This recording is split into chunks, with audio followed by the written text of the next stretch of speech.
Allied Services Friday Night Rivals, presented by Tom Hesser Dealerships, is on MyTV WQMY.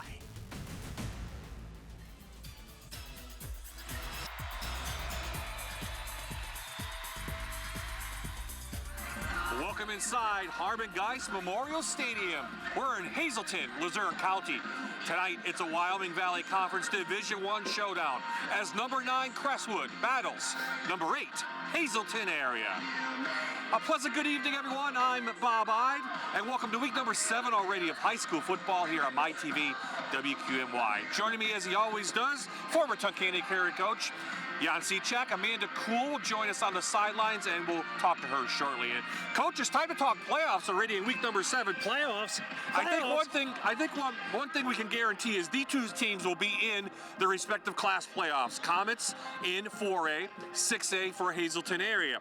So tonight's game could go a long way towards seedings. It really will. We have to bring in now. Both teams are 5-1, and the PowerPoint system, the way that PIAA has that set up, is going to really help the Comets more than it will Hazleton, but it's not going to be detrimental for whoever loses because both teams have winning records. Let's talk about Crestwood first. The Comets have the number 1 rushing attack in the Wyoming Valley Conference, and boy, they put up big numbers running that single wing offense. Our Allied Services spotlight player, Noah Schultz, is going to get the ball a lot tonight. He certainly is, and how their offense is based around his legs. He's rushed for 96 rushes this year for almost 1,000 yards. He's got 14 touchdowns. Last week, he rushed for only 388 yards, and I only had 4 touchdowns. That's it. That's it. Hazleton area, meanwhile, suffered their only loss of the season last week. A little bit shocking, I guess, so they want to right the ship, turn things around, cut down on their turnovers, of course. So that's going to mean we're going to see our other Allied spotlight player a lot, I think, Matthew Bookman.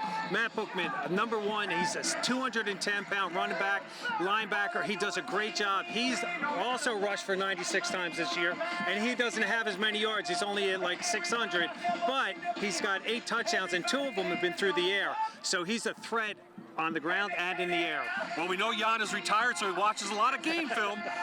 What are the keys to the game? First, for Crestwood. Well, Crestwood wants to stay offensively on schedule, and what that means is they don't want to get behind on downs, especially 3rd and long. And he also wants to cut down on the critical plays in terms of turnovers. And then for Hazleton, he was really concerned about his turnover game and then all 3 phases, and that includes the special teams emphasis to make sure they do a great job tonight. A little bit of a chill in the air, some wind, so let's check in now on the weather with Mike Susko from the Fox 56 News first at 10. Happy Friday night, everybody. For Crestwood versus Hazleton area tonight, we're going to be seeing a mostly cloudy sky, so the call on the field is going to be a little bit of cloud interference tonight here and chilly temperatures. Temperatures at halftime around 52 degrees, and then we'll drop down to 48 for the end of the game. Thanks to that cold front that passed through earlier today, the winds will be out of the northwest. Gusts up to 50 miles per hour also possible during the game tonight. So if you are heading out, make sure you take that jacket with you because you're definitely going to want it there. And maybe take a hot drink with you as well because those temperatures, guys, are going to continue to fall throughout the game. Let's head back out to the field. We're all set for this Wyoming Valley Conference Division I showdown. Number 9 Crestwood and number 8 Hazleton area. Next.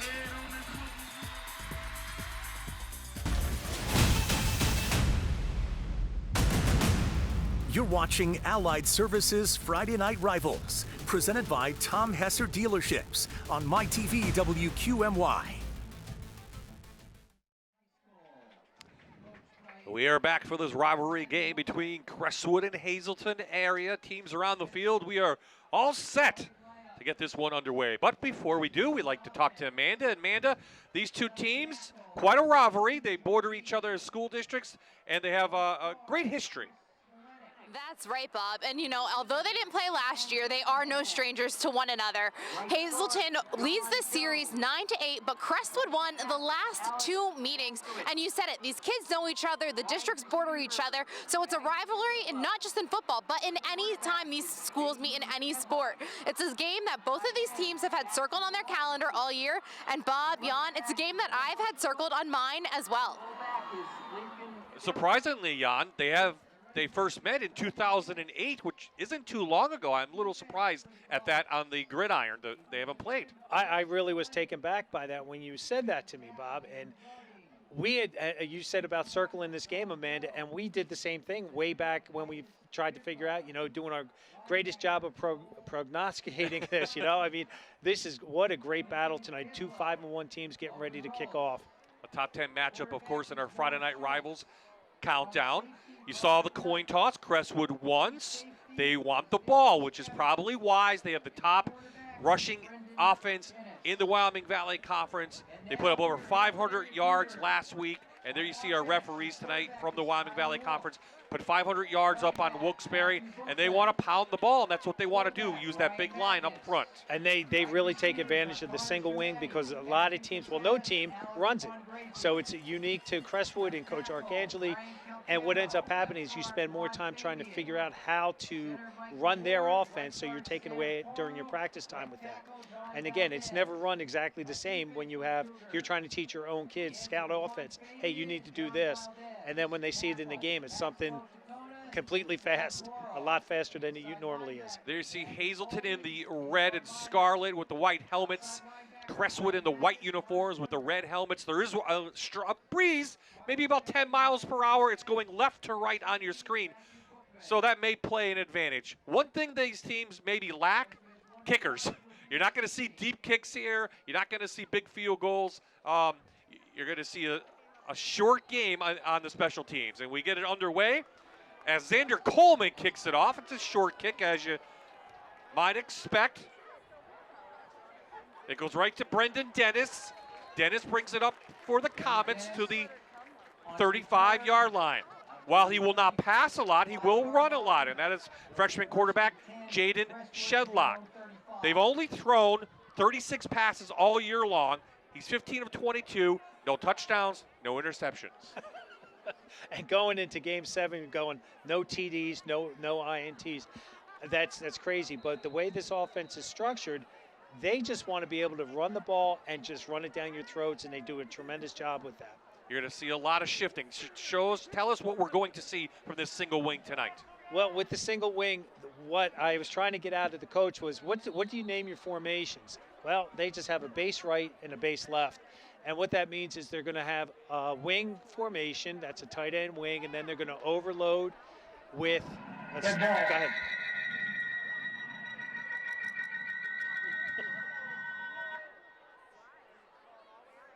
Go ahead. It was offsides against Hazleton. It was. I thought the UFOs were coming in. Jay Rowan, who's the head umpire tonight, the official, he does a great job with this. But if you look at this formation, this is what they base themselves out of. So all they do is they have an offset fullback, and then they run a lot of misdirection and student body right, student body left. Well, student body right is Shedlock, and Shedlock is up for about 3 yards after the penalty. He's the quarterback.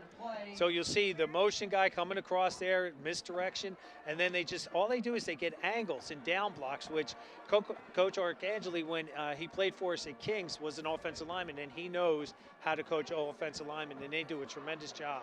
Ever since their loss to Dallas in week number 2, they really scaled down this offense, more of a running attack. So, well, how's Hazleton's defense? Well, they're pretty good. Number 1 in the Wyoming Valley Conference in the run defense. Maybe you'll see a little more passing out of the Comets. And here we go. Shedlock rolls. He has an open receiver. He didn't see him, and he's taken down behind the line of scrimmage. Great tackle back there by Kayvon Minor, the senior. So let's take a look at this offense that averages 34.5 points per game. We saw Shedlock. We'll see Schultz and Bibla in the backfield going back and forth. Receivers, well, they're pretty good blockers, I guess we want to call them. But up front, this is where it all starts. One junior in there, a couple juniors, a couple sophomores, but a big offensive line. They do, and they average 239 across the board. Their heaviest guy's 270, and their lightest is 200. Set up a middle screen to Rolls. Rolls is up, and he rolls forward towards the 50, and he has a Perfect Storm Renovations first down. One thing we haven't seen a lot of this year, Bob, has been the screen game. And again, they come out. Crestwood comes out with this and throws a perfect middle screen. Number 9 just slipped on that turf right there, else he would have dropped them for a loss. That would have been Xander Coleman. The 6'2", 225-pound junior linebacker really sniffed that out, but he just slipped on the turf. So they get it through the air. First down for the Comets. Only 3 fumbles lost this year. Couple passes on this first series, a little surprising, and Shedlock wisely throws it out of bounds. Shedlock's pass goes incomplete. And you'll see the offensive line's doing a turn back protection on that, and what that means is they literally will be turning their back, and you'll see this. Oh, awesome, great end zone shot. That's why I love our crew. Well, he lost it there for a We second, lost but it. We had it. But again, you see all the offensive linemen's numbers into the camera right there. That's that turn back that we talk about because they're looking to their right to pick up any type of pressure. play clocks don't seem to be working tonight here at Hazleton. Not yet, anyway. So it is second down. You saw basically the whole team come over to get the play.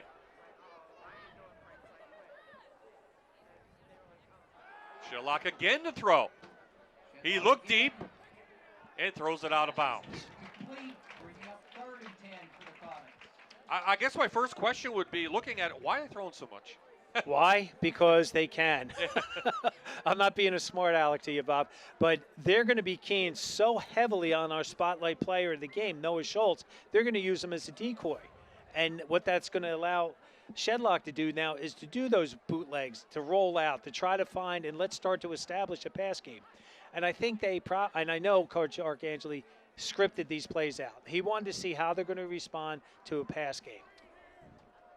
Crestwood coming off a 45-14 win over Wilkes-Barre. They get it out to Schultz. The main guy, Schultz falls forward, and he has a Perfect Storm Renovations first down. Not bad. 2 incomplete passes, and you throw a little screen, a little quick out, and you get 10. Well, they've done that twice now so far. All right, they did the middle screen. Now they just throw that quick out. Bob, you alluded to it earlier that Hazleton is the #1 run stop defense. So Crestwood is showing them that they do have the ability to pass the ball.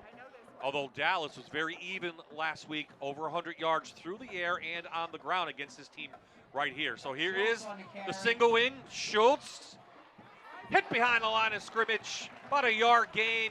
Coming up was number 10, Mattias, to make the tackle. Let's take a look at this strong defense for the Cougars. They'll play a 4-4, and then you see up front a lot of seniors and a lot of big guys. Watch out for Minor. Very good. We'll talk about him. Double digits in every year, every season in tackles. And then the secondary already tested a little bit. 3 interceptions for Casadas. So no gain on that first down. Another quick one to Schultz. Gets a block, and he's go up for about 8. They're inside Cougar territory. Dropped by #1, our other spotlight player for Hazleton, Matt Buckman, on this. Again, the quick outs work and just throw it. When you get Schultz in space one-on-one, he's a big kid and he's elusive and does a nice job. And you saw big #1, Matt Buckman getting up, flexing on that one because he knew that was a great tackle. Bob, you said also about their defense. Their defensive line averages 260 pounds across the board. Shedlock hit. Big number 70, Poro comes in. The senior, 4th down and long. Sam Poro, 6 foot, 280 pounder. He's a large kid. He's got good feet on him too, and you'll see that. He just reaches, extends, and grabs them.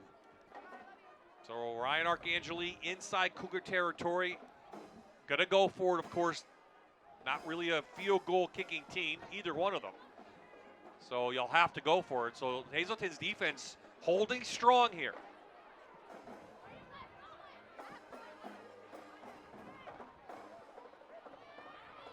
They look left, Shedlock pulls it down, and he's not gonna make it. The Cougars hold, and then we take over on downs. Great defensive stance by the Cougars right there.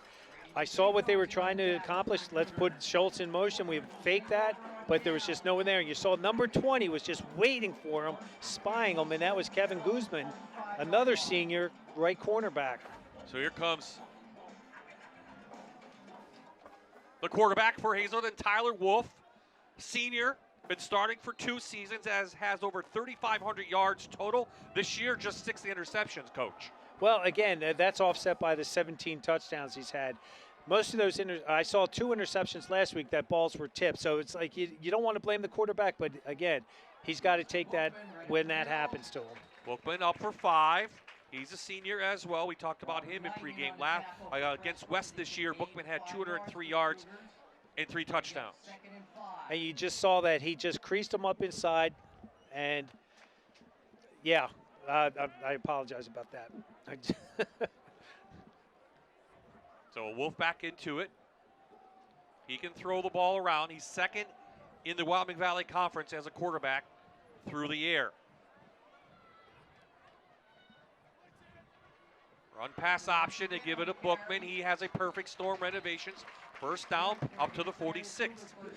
Now let's take a look at this offense. The starting lineup brought to you by Tom Hesser. There you see Wolf, Bookman, and Mattias in the backfield. Very talented and experienced wide receivers. And a big offensive line. How about 4 seniors and a junior, Coach? And again, they average 253 pounds across the board. Number 78, Julian Fabian. He is 6 foot, 285 pounds, a 3-year starter at that position. Unlike what we've seen the last couple of weeks, these 2 lines are very experienced and very big. Out quickly, they get it to Shamani. And Shamani up for about 3. Nice tackle there by number 4, Nick Miscavige. The senior, he's only 5'8", 140 pounds, but he looked a lot bigger out there on this play. Watch him drive to the ball and gets right in there. Hazleton, a very talented offense as well. They go 410 yards per game, so that's very good. Just 1 fumble on the year. They average 38 points. And they've played some really good teams this year, and they've really shown how experience and then the weight room, the strength has really been paying off for them. Well, this is the team they circled a long time ago, even down in Pee Wee football. Crestwood comes through. Big hit in the backfield by number 11, Cole Kekalachik, the senior linebacker, shooting in. He did a great job on this. They tried to run that inside ISO with the fullback coming up, and number 11 was having no parts of it. He just came right flying through that B gap and dropped him for a loss. Kekalachik, 44 total tackles coming in, 6 for a loss and 2 sacks. On his career, he has 122 total tackles and 20 total tackles for a loss. So you'll see a lot of 11 tonight flying all over the field in white. So big 3rd down and long now.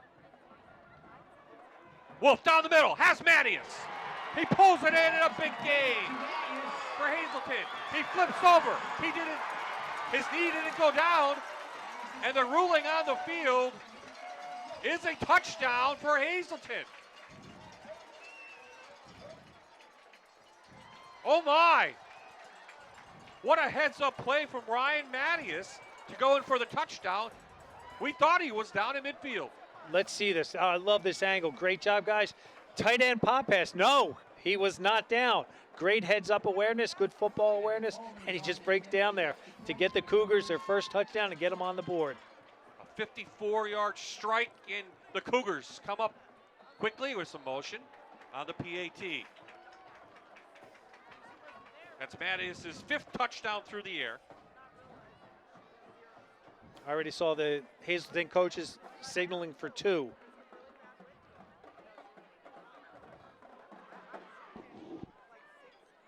The offense will come back out for Hazleton area. And again, they need some confidence after that loss to Dallas last week. This will give that then. That's a shot of adrenaline they need to get back. Knowing that their confidence got shook last week, this is a great way to respond against a very good team. But again, it's early, and we know Crestwood, how they're going to run the ball, and it's going to be great. Wolf searching, no one there. Tries to hit Buckman. He takes a big shot. See if he gets back up. So the PAT will be no good, but Hazleton strikes first. 4:23 remaining. 6-0.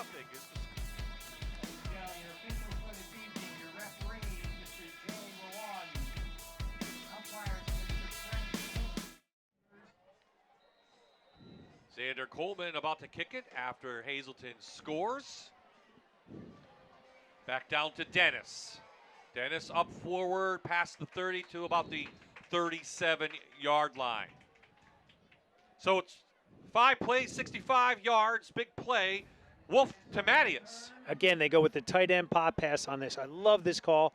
What that means is the tight end just does a real nice little release, and he was wide open. He dropped the ball. The quarterback did an awesome job putting that ball right in the back of the linebacker, right on target for that touchdown. How about the balance, though, by the 205-pound senior Mattias, and being heads up enough to think my knee wasn't down.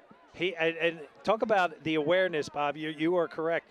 He ended up spinning, and again, I thought he was down, but he didn't feel it in his body. Miscavige thought he was down as well. Dennis on a little end around, makes something out of nothing, and ends up with 5 yards. Brendan Dennis. And you see big 68 and 66 that were lead block, and this is part of that single wing, what they do with the misdirection, and when they're going with the direction, they're just going to bring extra bodies with them. 66 and 68, that's the left tackle, Aiden Jardine, and the left guard, Chris Smolinack. Lead blocking him for a good 6 yards. Again, a lot of weapons Crestwood will use. They'll give it right to Schultz. Looking for a little bit of space, finds it. It's going to be close to the line to gain. And it will be a perfect storm renovations first down. And you mentioned number 25, Kayvon Minor, the senior linebacker, who's the one that made that stop. You'll see him on his track right in here. You saw him. He just sniffed that out and came right in, hit number 66, had good separation with his hands, and peeled off to make the tackle. Coach, he's had double-digit tackles in every game this season. His high this year was 15 against Wilkes-Barre. He's the dude, as they call him. When you're playing a middle linebacker like that, it's going to be tough to run inside. There you see a direct snap to Schultz. You'll see that a lot in this single wing. Kind of slipped down and fell. Well, he fell for 2 yards on this one. Again, you see they're blocking up in there. 68 trying to get the leverage. Aiden Jardine trying to push him out of the way, and he just couldn't do it.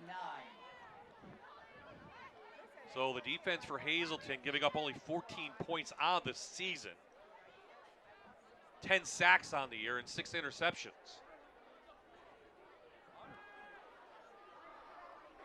Fake it to Schultz, Shedlock. Nowhere to go, and there's Minor again shooting in. No gain on the play.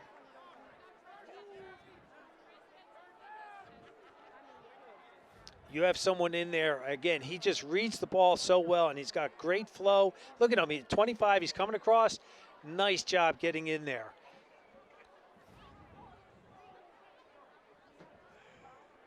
This is where Cougars want the Comets, 3rd and long.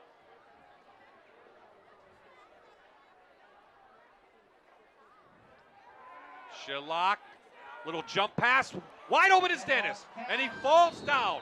The turf got him, but he's got a perfect storm renovations first down. Inside Cougar territory at the 33. If he didn't lose his feet, he'd still be going. He'd still be going. Look at this misdirection. He rolls to the right and then intentionally comes back. Nice little jump pass. Let's see this. He pulls it in. Great concentration. His right leg he was trying to cut, and his left leg then kicked out over top of it, and that's what dropped him. 25-yard gain through the air for Crestwood. Trying to get back in this one, down 6-0 here in the first quarter.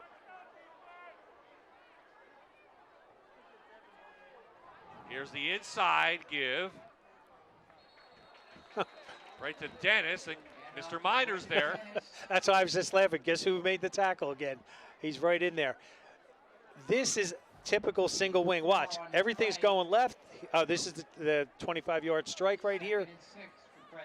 But again, with the single wing, because we don't see this a lot, there's so much misdirection that they were going, it looked like a double reverse on that last play. How hard is it to prepare for this in 1 week?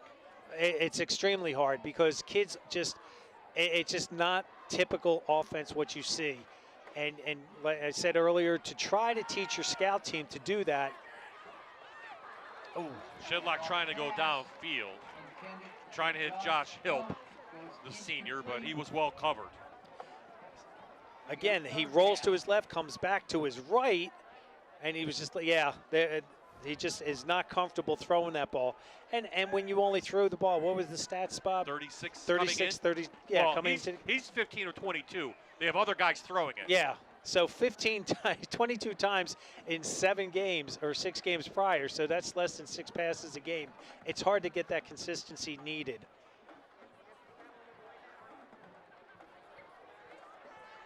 He's exactly thrown 6 tonight already. And we're only in the first quarter, so 3rd down. Schultz. Smolenik in front, the pulling left guard. He's going to be about a yard short. 4th down, forthcoming. There's a great shot of what the offensive linemen are. They're pulling, they're leading, they're down blocking, they're getting a little bit of everything up front there. And talk about activity. Those offensive linemen, for as big as they are, they have to have good feet and they have to be mobile. Well, Crestwood returns 7 starters. They're down 6. 1 quarter in the book here in Cougar Country. And it's Hazleton area out in front.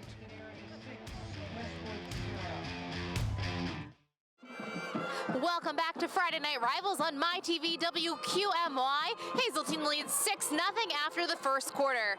Well, for the last 7 weeks, we've talked to you about NEP Builders and their initiative Raising the Roof, where they want to give a roof away to one deserving local family. Let's check in with Toby Grisenda, who has more, who can tell you about how to nominate a family. And remember, time is running out. You need to nominate a family very soon, that we're picking our winner very soon. I'm Toby Grisenda, owner of NEPA Builders. I am proud to tell you about the Raising the Roof project. Raising the Roof is a partnership of NEPA Builders, 84 Lumber, and Fox 56 to replace a roof for a local family in need. We are excited to give back to the local families who need a helping hand. And we are reaching out to you, the people of Northeast PA, to send in nominations for a family that you feel could use a helping hand right now. Go to nepabldrs.com to nominate someone today. Join us in building a better Northeast.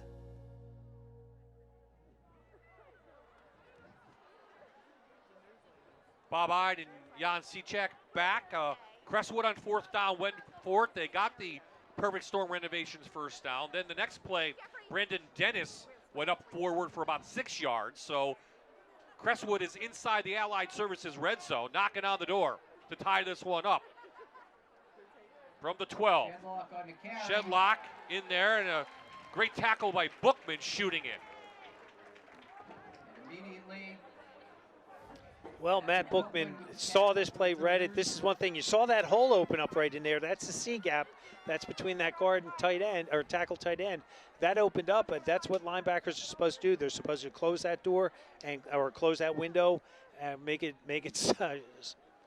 sealed shut, and he certainly did that. Oh, Bookman pretty good on offense. How about defense, Coach? 43 total tackles coming in. He has 116 total tackles and 4 interceptions on his career. Oh, high snap over Schultz's head. And he recovers it, but a big loss up to the 25 for Crestwood. Well, I know one of the keys to the game was stay ahead on schedule offensively. This is not what Coach was talking about. Great heads-up awareness by number 28 right there, Connor Condrat, coming in from his linebacker spot, outside linebacker spot. Just saw that and forced him down. 14-yard loss, and boy, turnovers plagued Hazleton last week, not Crestwood. So the Cougars are happy to see the Comets cough it up. But it'll be 4th down and a long 16 for Crestwood. They're going to go to the end zone. And it is incomplete. Trying to hit Hilp. And Hazleton holds, and they'll take over on downs. A great job by Connor Chamonix, number 6, 6'3", 180-pound senior. He's the cornerback for them. I like the call, though. Again, nice job. The ball, he's got to get that technique down better, and Coach knows that.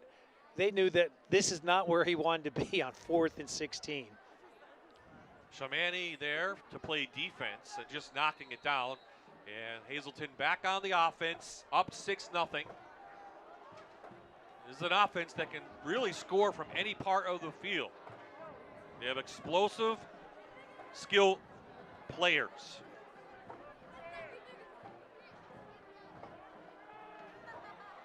Here's one of them. Casadas. Hit behind the line of scrimmage. The Comets defense forces the senior into a 4-yard loss. Loss on the play. They go with that speed sweep coming across. Casadas does a nice job. The only thing I would tell him, please tuck that ball in, tuck that ball away. And again, you saw the hit initially came in, and he bounced off of him. And again, the Comets defense is really, really tough this year. Kagalejczyk and Rolls there to make the stop for Crestwood. So there you see Coach Dennis Bookman, third season here at Hazleton, 17-8 overall. He's a former player here. He's got this team rolling, but right now they're in 2nd and 14. Inside give. Bibla to make a tackle. Inside handoff. That went to Connor Kundrat. Connor Kundrat on the carry. So they started out with the shift. They start rolling right, and here he comes back left side, does that underhand pitch for a very short gain. Yeah, 2 yards, and that's it. 3rd and long now facing Hazleton.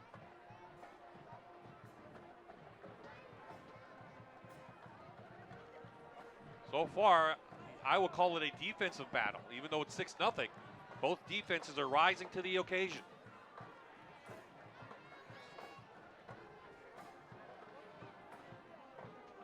Wolf with time.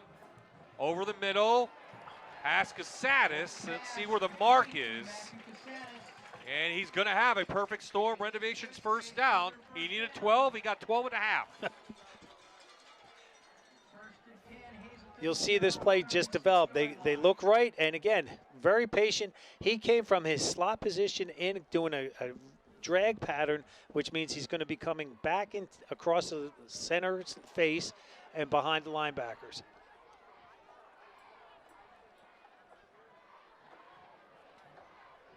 Bookman nowhere to go.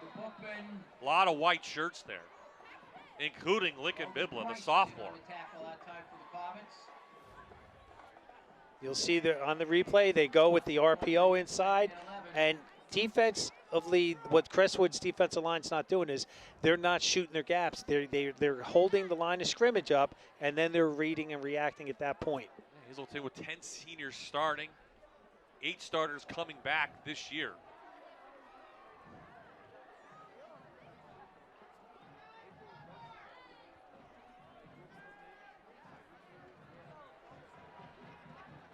Little hitch pattern and almost picked off.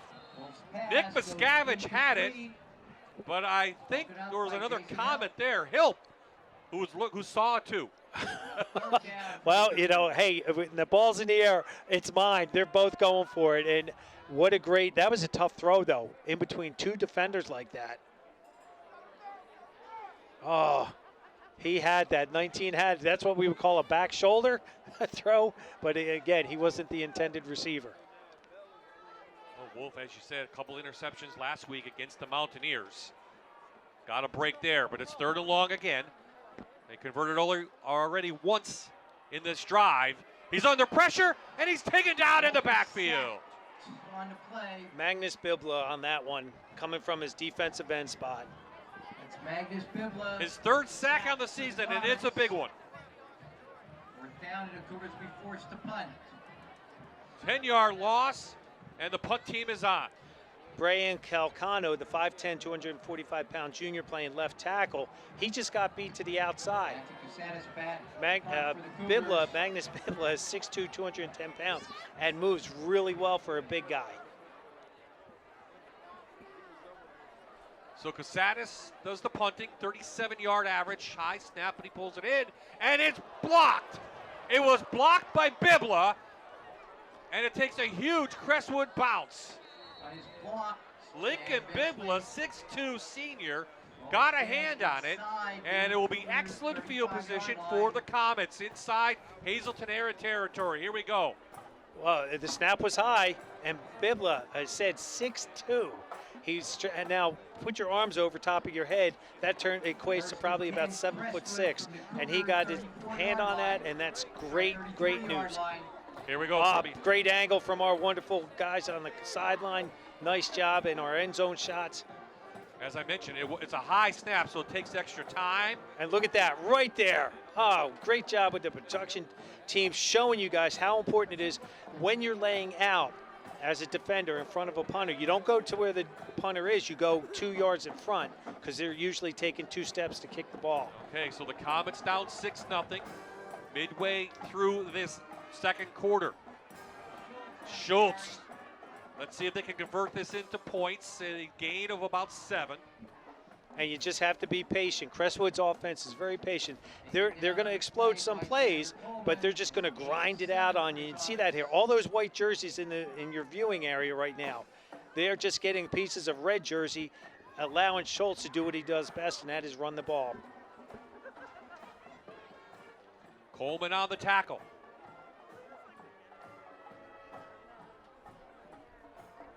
Shedlock, student body left, has a hole. Shedlock in for a Crestwood touchdown, and we're tied. 25-yard jaunt for the freshman. And after the PAT, they can take their first lead of the night. Well, this was their right formation. They motion, and again, student body left, coming at you. Something that's not really seen in this league. I don't even think in this part of the state, or in the state maybe. I'd have to go back and check to see how many teams are actually running single wing. Rolls in for the extra point. And it is up and good. So after the block punt, Crestwood converts, and they take a 1-point lead. 5:12 left in the second quarter here at Hazleton.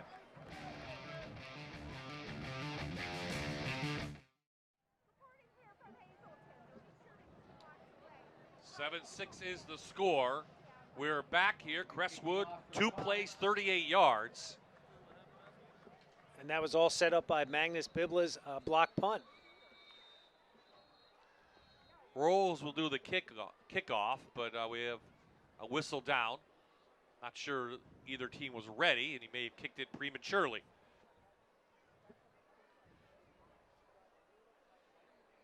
So another game in the Wyoming Valley Conference Division I to keep an eye on is Dallas and Berwick. And at last check, Coach, and Jan will look at it. Berwick was shutting out Dallas 14-0. 14-0, which we knew how good Berwick is. Yeah, they just could be. Yes. They've just had some hard luck, especially with the schedule. And, you know, if he's doing that to Dallas, 20-7. It is 27 second quarter. That is huge for these two teams.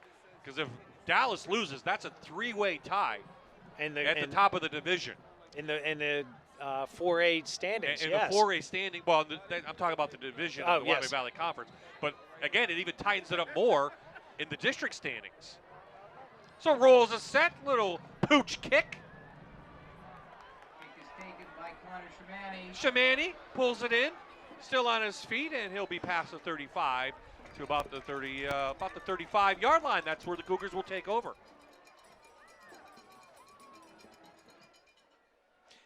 Pizza Bella Mountaintop.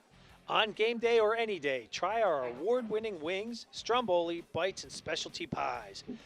What's for dinner on game day? That's easy. Pizza Bella Mountaintop. Pizza Bella Mountaintop is a proud sponsor of Crestwood High School football.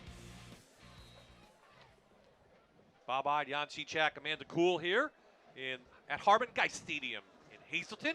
Bit of a breeze going left to right. It really hasn't affected much yet, but boy, it's always windy up here in Hazleton. Hey, this is our first regular season game ever. A beautiful facility. In 15 years we've been doing it. We've been here for 2 playoff games, but not for a regular season. So we're happy to be here and happy that Hazleton area administration has allowed us. So Bookman up for about a yard. Dropped by number 44, Lincoln Bibla, the 200-pound sophomore who's 5'11". Did a great job reading that. You'll see they just come across here with a quick toss play. You see 44 entering your team, in your screen, and you see just, again, a lot of white jerseys flowing to the ball. I know Coach Arcangeli took this page from Coach Manello when we were at Kings. We would give kids credit if they were in what we call the picture at the end of the tackle. We would count up how many white jerseys, if we were wearing white that day, were in the frame. Straight handoff, big hole, and a great job at Mattias tonight, number 10, doing the damage against the Comets inside Crestwood territory. Again, you'll just see this in here, just a quick trap in there from the fullback. Mattias is, I think they took a page out of let's do a lot of faking with number 1. We knew that he's going to be the guy that Bookman's the guy that they're going to key on. So let's give the ball to our next best guy. After the perfect storm renovations first down, Hazleton has all 3 timeouts left. Straight ahead goes Bookman. He's up for about 5. One of his better runs tonight. Not much running room for number 1. This formation that they just ran with it's a 3 tight end set. Reminds me so much of, God bless his soul, George Curry at Berwick for years, ran that set to perfection. And that's a great play. All you're doing is you have tight end, then you have 2 guys in back of the tight end, and they just bring them over as extra blocking power. Kagalachik had the first hit on for Crestwood. But now Hazleton wants to put a nice drive together. They get the ball to begin the 3rd quarter. Very fast-moving game as you expect. Quick hitter to Casadis. It's a perfect storm renovations first down. Nice pass from Tyler Wolf. And the Cougars picked up the blitz. All of a sudden, the linebacker was coming in. That would have been Logan Rolls coming in right at the snap. Great job. That's how you counter a blitz right there. Great hands by Casadis. Wolf being looked at by a bunch of Division III schools. Casadis and Bookman and even Minor looking at by PSAC schools, maybe FCS schools. So a lot of these Cougars are going to go on and play at the next level. And they've got the tools to go on to those other levels that you spoke of, Bob, because just there's physical size. Pass back to the other side. This is Coleman. And the big tight end is still rumbling and bumbling. It's a perfect storm renovations first down. Gain of 14. Great job with misdirection on this play. They had everybody going left, and they throw that tight end screen backside. Nice job. Great execution. Look at that block right there on number 66. That was number 70. He did a great job, the offensive. Sam Poro, 5'11", 265 pounds. Great job trying to find an opposite color jersey and get a piece of him. Just outside the 20 for Hazleton. Play action. Out to the flat. Mattias dropped it. And that will go incomplete, not a lateral. Bibble was right there to hit him, though, I think, and Miscavige as well. So I don't know if he would have gotten much out of it. And number 21, again, coming from his outside linebacker, actually got a piece of that ball. So that's why that ball wasn't caught. I didn't catch that at first. That's Logan Rolls, the junior. He's only 5'9", 170 pounds, and he's already making an impact in this game, especially this quarter. Under 2 to play. Again, a full allotment of timeouts for Hazleton area. Bookman loses it. Didn't get the handoff. I think Crestwood's on it, and they are. Well, fumbles plagued Hazleton area last week. They cough it up right here. Inside Comet territory, and Crestwood a huge break. Up 7-6. Quarterback's job is to make sure that ball's in there. Now, his basket, what we call a basket, is how the running back has his arms. Looked like he was a little closed off. You're supposed to have it under your chin and down below your belly button, so that way the quarterback has a large target area to put that ball in. It's surprising 2 seniors had problems with that handoff. Well, again, we always forget these guys are just high school kids. They are what they are. So Crestwood has their full allotment. My suspicion is they will see what they can get, but they'll be happy to go in with a 1-point lead. Right to Schultz. Schultz on the carry. And Schultz up for about 6. And hey, we didn't get a smile cam in yet. A lot of great smiles down there, including some seat checks, I think, as well. That's right, Jan. I have some special visitors here for our first smile cam of the game. And our first smile, Dr. Todd Smile Cam, is brought to you by Allison and the Hazleton cheerleaders. Allison, what's your favorite part about Friday Night Football? I love the excitement that we all bring to the field. Nice. Thank you, guys.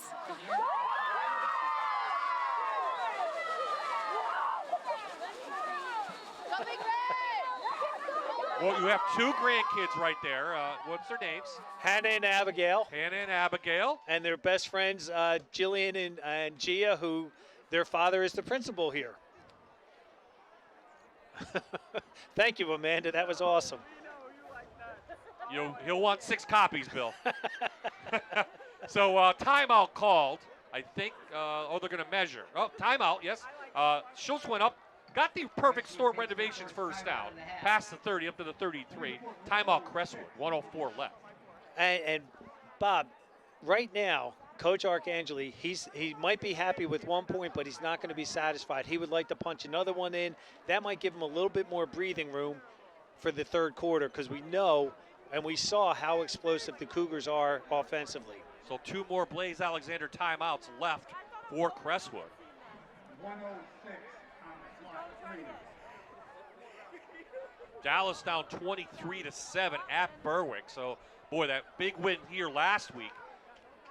Coach Manello will tell you, I mean, it's week to week, and that's the way they take it. But, boy, maybe a little bit of a hangover for them. One thing I noticed about Berwick, Bob, when we went up to Valley View and did that game, they were big specimens. They were big dudes. And I think they've come into their own right now. They've been on a roll. They've got a couple wins, that confidence back in Berwick style. Tight bunch formation. And we're going to have a flag. Hazleton moved. I think this may be offside. Let's see what they say. Good ball. Defense. Offsides on the Cougars will make it 1st and 5. So there you see Ryan Arcangeli. His 3rd season. He already has a district title under his belt in 2020. Last year they didn't finish very well, just 3 wins. Shedlock back, and Shedlock up out of bounds, just about the 40-yard line, gain of 2. But that offsides was on number 71, Gene Valdez. And the reason I'm mentioning that is they came and ran right at him, and you'll see him. He does a great job. Well, look at the separation, how he's stringing that ball out, forcing the running back to go towards the sideline. That was a great effort on his part. Great technique there. Bookman knocked him out of bounds. How surprising Coach Arcangeli picked Jaden Shedlock, a freshman, to run this offense. They had some experience coming back with some other quarterbacks, but he went right to the freshman.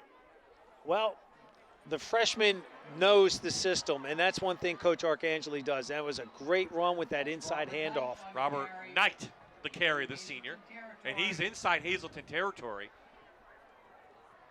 You saw the deep motion. Number 3 does a drop step with his left foot to gain depth, and he cuts back. It gives that time for that fullback and the rest of the offensive line to start picking up their blocks. 32 yards for Robert Knight. He had 8 carries coming in. Now, Crestwood's thinking points. Hazleton's saying, you're not getting points on us. He stood up as Schultz. That was Poro in there, I think, as well. Host of red jerseys right there. And Tacona as well, 50, sorry. Oh, no, that's okay, Bob. It's really tough to run inside on these guys. That interior 2 that they have, Poro is 280 and Tacona is 250. Look at them. They're standing the offensive lineman up, still making the plays, and then the linebackers come in and clean it up. That's a great job defensively and how Coach Buckman has his Cougar defense playing. One other game of note is Valley View Scranton. Scranton undefeated. Valley View right in the thick of things, of course, in 4A, which Crestwood and Dallas and Berwick are in. And Scranton leads by 1, 7-6 at Memorial Stadium. Next week we will be in Southern Columbia. Excited about that. A big rivalry between Mount Carmel and the Tigers. And Mount Carmel undefeated. Coach John Dara down there, one of my former players when I coached at Wilkes, has done a great job getting the MCA, the Red Tornadoes, back where they should be. Well, speaking of big lines, they have a huge offensive line, almost like a Division III. They like to run the ball as well. So we'll see a lot of running next week. That's a Heartland Conference game, too. Division II. So on second down after the Blaze Alexander timeout by Crestwood. Schultz. Little hole, not much. After I say that, it's gain of 6. So they say not much, but next thing you know, he's 6 yards down the field. He's just such a lanky runner. And the way that this offense runs, you see all these white jerseys, he's very patient. He doesn't outrun his blocks, which, again, is instilled in how this experience being a running back in this type of offense is so critical. Okay, last time a call by Crestwood, 18 seconds left. And remember, Schultz was a quarterback a couple years ago. We had them on there. I think, was he the quarterback in the district title? He was. Year? One of them. They had 2. They had 2 that, again, that was the Nanaco game we did. Their starting quarterback went down, so they did a rotation with Schultz in there, and we thought that's what he was going to go with, his quarterback. And, Bob, we mentioned the freshman quarterback in there, Shedlock. You got a great running back like that. Let's put him back there and make him a true running back. Well, he knows he can do Wildcat, too. Boy, last year he had over 1,000 yards, the Schultz. Yeah. And 5 touchdowns. And they moved him. And they moved him late, like midway through the year last year, the Comets, to running back. And it's a success. I mean, he may be over 1,000 yards. He only needed 54 coming in for 1,000. Well, Schultz. Injuries sometimes necessitate that type of promotion. Let's get him in there. So the wind picking up a bit, going left to right behind the Comets. Let's see if they go to the air. 19 seconds left. A third down from the 32.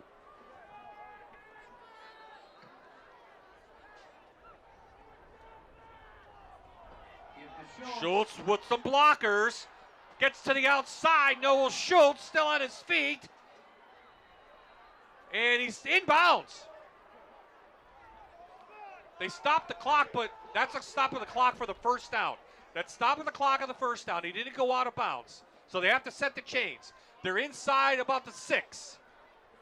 No timeouts left. Robert Knight, he's in for a Crestwood touchdown. 2 seconds left in the half, and Crestwood marches down the field. 79 yards, and they push it in. Everybody, including myself, thinking, get on the line, spike it, stop the clock. Not Coach Arcangeli rolled the dice and said, we got to play, let's go, baby. And look at that, inside, number 44, lead blocking for him. Great job in there, Lincoln Bibla, blowing that hole up, allowing number 3 to get in there, Robert Knight, another senior. Wow. His second touchdown out of the season. And hey, just when we thought maybe they'll go in with a 7-6 lead, how about they go into the break up 8? Extra point is good, making the score Crestwood 14, Hazleton area 8 6. plays, 79 yards. Crestwood marches down the field, uses all 3 timeouts, and with the clock rolling, they go in for the leading touchdown.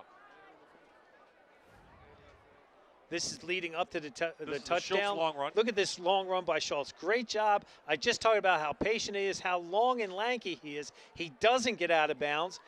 And you would think Coach would be upset about that, but it wasn't, because it took the chain crew to get down there, and that allowed them that precious time to call that play for the touchdown. What a drive by Crestwood. Without even using a pass, they push it in. March down the field, all on the ground. 2 big runs by Knight. He gets the touchdown, and the Comets most likely going to go in with an 8-point lead going into the break. Cougars do get the ball at the beginning of the third quarter. Coming up in the Toyota halftime report, we'll check in on the Fox 56 News First to 10, see what they have tonight on Fox 56. Amanda has a nice interview with Allied Services, and then Jan and I will be back here in the booth.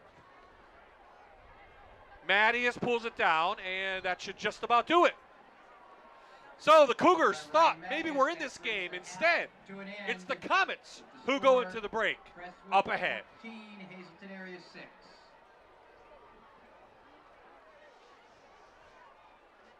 Amanda's going to track down Ryan Arcangeli.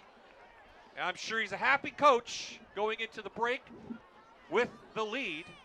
But what a drive by him. Let's go down to Amanda now and Coach Ryan Arcangeli. Amanda? Coach, a bit of a slow start offensively. What was the turning point for your team? Just continuing to stick to the plan and lean on our offensive line to make a couple of little adjustments.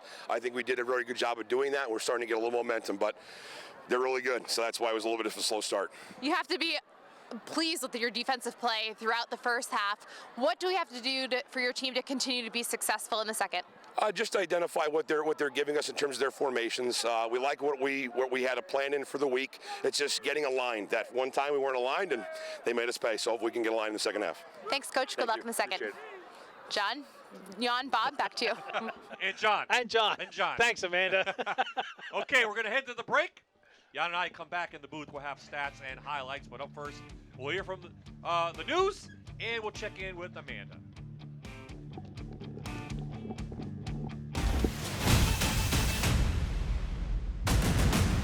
You're watching Allied Services Friday Night Rivals, presented by Tom Hesser Dealerships on MyTV WQMY.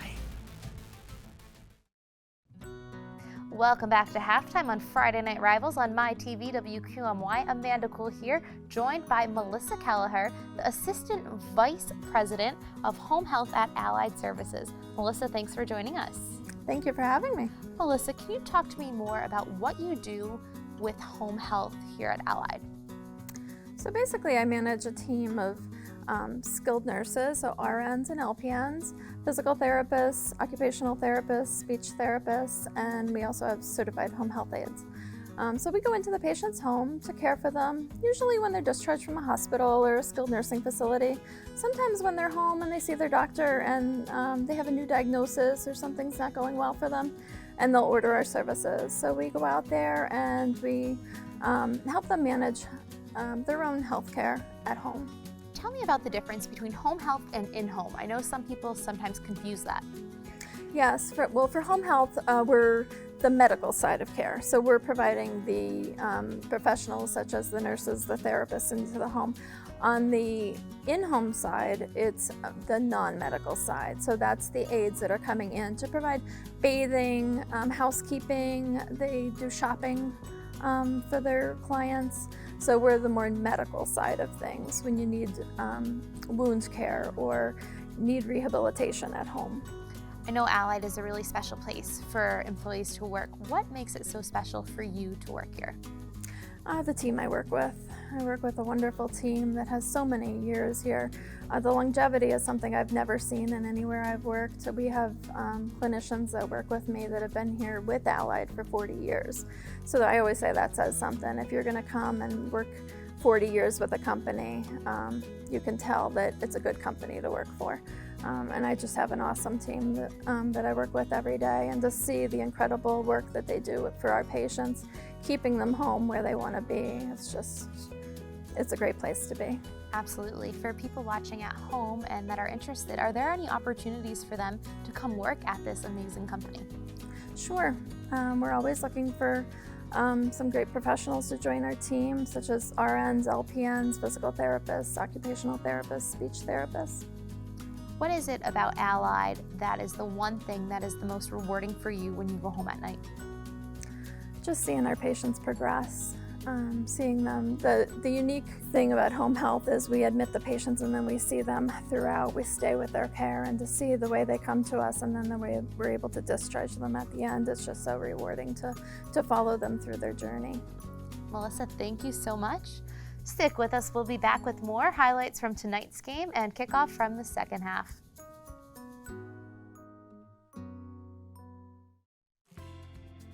I'm Bill Conaboy. I'm President and CEO of Allied Services Integrated Healthcare System. On behalf of our 3,500 employees, we are thrilled to once again be a sponsor of Friday Night Rivals. I grew up in this community, and I know what high school football means to this community. We wish all the parents, the students, and the staff the best of luck in the coming football season. And on behalf of Allied Services and WQMY TV, we present the Hazleton Area School District and Athletic Director Fred Barletta a check for $250, and we thank the administration for having us here tonight. We are back in the booth. Bob and Jan enjoying a very good Wyoming Valley Conference Division I showdown. 14-6 is the score, all 14 from Crestwood coming in that second quarter. I'll tell you, we thought the way that Hazleton came out, what a great play that they scored. Their confidence was back. They started rolling. Crestwood just slow and steady, getting the job done. Like you said, Bob, 14 unanswered points. The most spectacular part of that was right before 3 seconds left to go, they punch one in. Yeah, they go all the way down the field under a minute, used their 3 timeouts, and we'll take a look at the highlights, and we'll show you how they got down the field. So let's look at some first half highlights. It was Hazleton, though, who connected first. It was Mattias here in a sensational play. That was just great heads-up play, situational awareness. He never touched the ground, so it was a touchdown. Great balance. Now, we get Schultz back into this. This is their prime running back. He's just banging away, getting yardage. Now you'll see this play coming up. Right in here, Wolf. Look at this, 26 yards. I'm sorry, Shedlock. I apologize, that was the wrong quarterback. Comes in, great touchdown. Now we come right back, and this is the play that's set up. No passing with less than a minute to go in the half. He gets right down to the 9-yard line, still in bounds. 5 seconds, 4, 3, 2, and there he is, Robert Knight for a touchdown to put them up 14-6. Well, that could be a backbreaker if you're Hazleton. That was a long drive, I said in the broadcast, all the way down, 79-yard drive, under a minute, all on the ground, and there you see the score, 14-6, our number 9 team leading the number 8 team. So as I mentioned in pregame, and we talked about the playoffs, so 6A, it's a district, ready? 2, 4, 11 sub-regional. Got all that? 2, 4, 11 sub. So anyway, a lot of these teams are District 11, but you see 2 District 2 teams in there. Hazleton, competing right there, wanting a home game, and then take 8. And we see Wilkes-Barre's in there.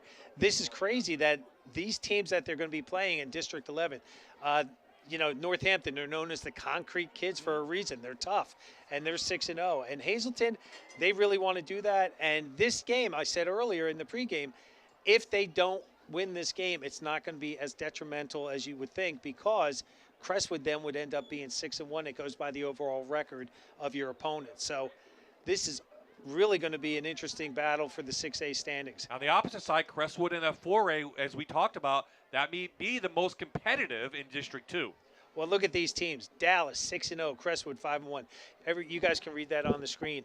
And these teams have been battling week in and week out. The dark horse right now is Berwick. They're starting to really gel and do well. And Coach Russick up at Honesdale does a tremendous job. They're having a great year. Wyoming area, we knew was going to be a rebuild year for them. We don't have 8 teams on the screen, but that will be a 3-week playoff. 8 teams getting in that, so the first 4 will get home games in the first week. Dallas losing to Berwick. Valley View beating Scranton. This will change when we look at it in a couple weeks from now. Actually, it'll be different next week, Bob. It's just these teams have been battling, and we knew District 2, 4A schools, there's going to be some noise being made from one of our schools up in this region going into state playoffs. Why won't we see it next week? Because we're going to be in District 4 next week. We're going to focus on that for one game and check out those playoff standings next week. So there's Dennis Bookman.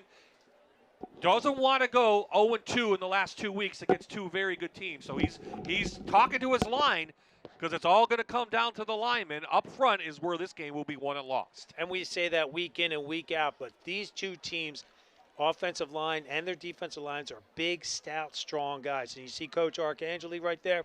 He's contemplating, okay, we have another 24 minutes of football to go. I can't worry about anything except the next play. So 2 big plays from that first half. A block punt by Crestwood led to their first touchdown. Then a fumble by Hazleton deep in their own in the Crestwood territory. And that's when they got the ball back and it went all the way down the field. So Crestwood will be kicking off to Hazleton. Crestwood in the white, Hazleton in the red. It was a big first half for both of these teams. Pretty even when you look at the total yards, but you know that big turnover by Bookman really cost Hazleton.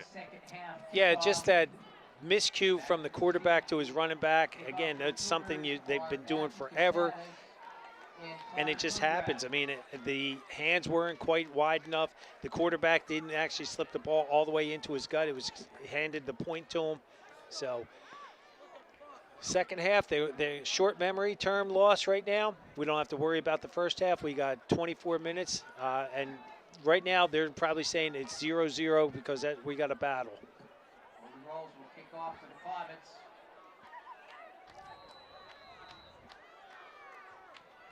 Rolls kicks it off to the right, and it will go out of bounds. Do they re-kick, or do they take it at the 35? That's the question for Coach Bookman. Jay Rowan, our referee.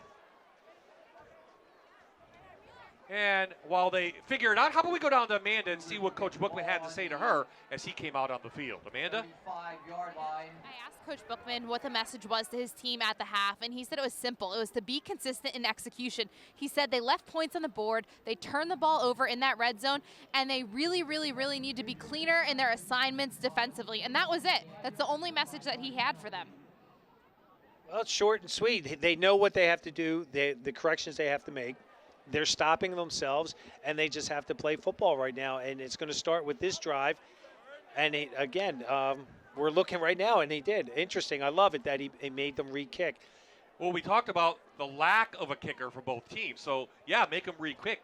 You were going to get at the 35, so let's see. And with the kickoff team, their first kickoff, they're going 100%. So now they're coming back, going to try to do 100%, but they're going to be a little bit winded. So Rolls gets a leg into it. I love it. All the way back from his 10. Breaking through is Guzman. And because of Guzman's legs, they gain about 11 yards. So they have it at the 46. Nice job. Logan Rolls, the junior, watch the hammer he lays on this. This is a great job. Nice way that opened up in there. Look at that textbook tackle. Wrapping, got his legs wrapped up, heads up and across. Let's see if Hazleton comes out throwing in this second half. The running game was okay, spotty, but it was that pass game that got them the touchdown. And Matt Cusatis, the 6 foot, 170-pound senior, has done a nice job on the outside for them. Good job by Wolf because Bibla was in the backfield almost ready to take the handoff. Only a gain of 1, though. That could have been a disaster. One thing I noticed on film last week, here we go, inside. Look at that, Bibla was right there. That's just, he's just shooting the gun. He's getting in there, making things happen. I noticed last week, Dallas's defensive ends were doing a inside pinch on their tackles and having great success in stuffing the run. And I'm sure that Coach Arcangeli talked to Coach Manella and said, hey, why did this work so well for you? What did you see, you know? And I'm sure Coach Manella would probably give him a tip or two. No gain on the play. Wolf to the air, and it's tipped at the line of scrimmage. Oh, here's a late flag coming in. Late flag on the tip. And guess who got the hands on the ball? Number 12, the defensive end, Magnus Bibla.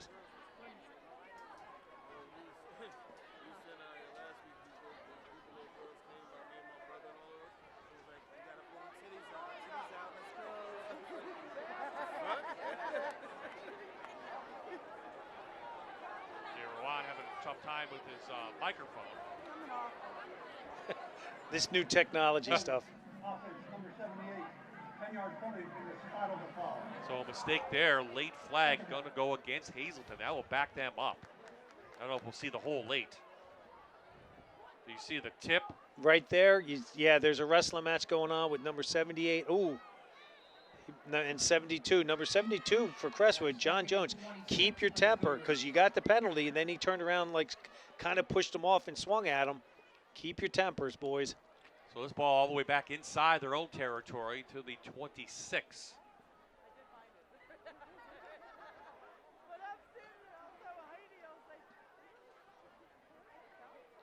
Wolf looking as a quick into Shamani.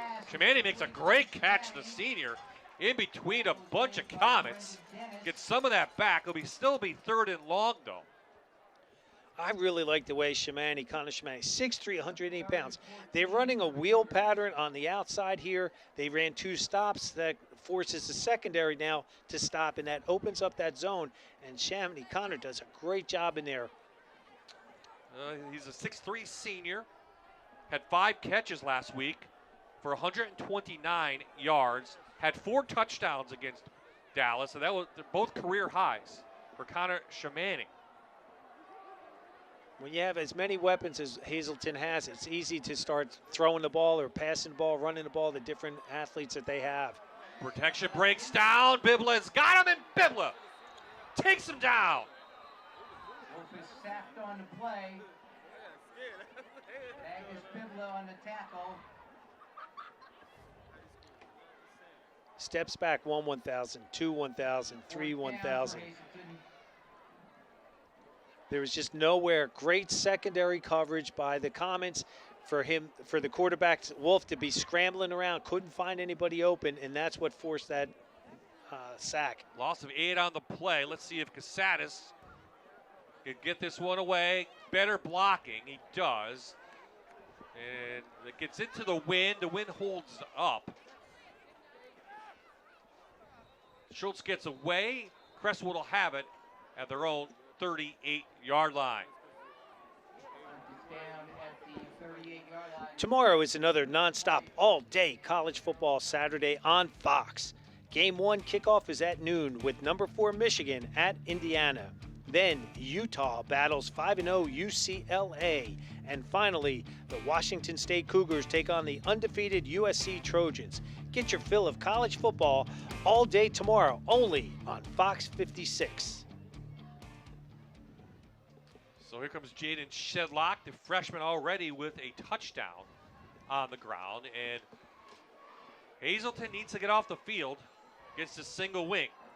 Schultz has a hole. Schultz still on his feet. Inside Cougar territory all the way down to the 45-yard line. A 16-yard gain for the senior. And you see Noah Schultz just walking back nonchalant. They do like a double reverse here and there, trying to get that misdirection. And look, he's stumbling, and he stays up on his feet, and he gets 16 yards. He's been averaging 11.5 yards per carry all season. 327 last week for number 6. This is Robert Knight on the inside. Gets about 4.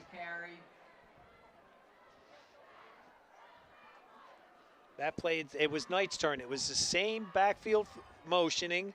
Again, now they just fake it, and all you saw, the quarterback now, he just reverse pivoted in there to be able to get that inside handoff to number 3.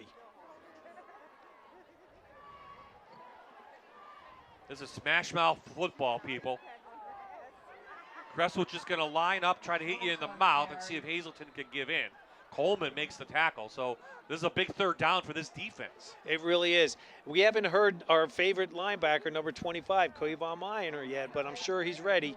Again, they do the same type of backfield motion, and you don't know who's getting the ball, and it's confusing. And this defense is getting tested today, and they're going to be tired by the end of the game with all this misdirection and how big they are.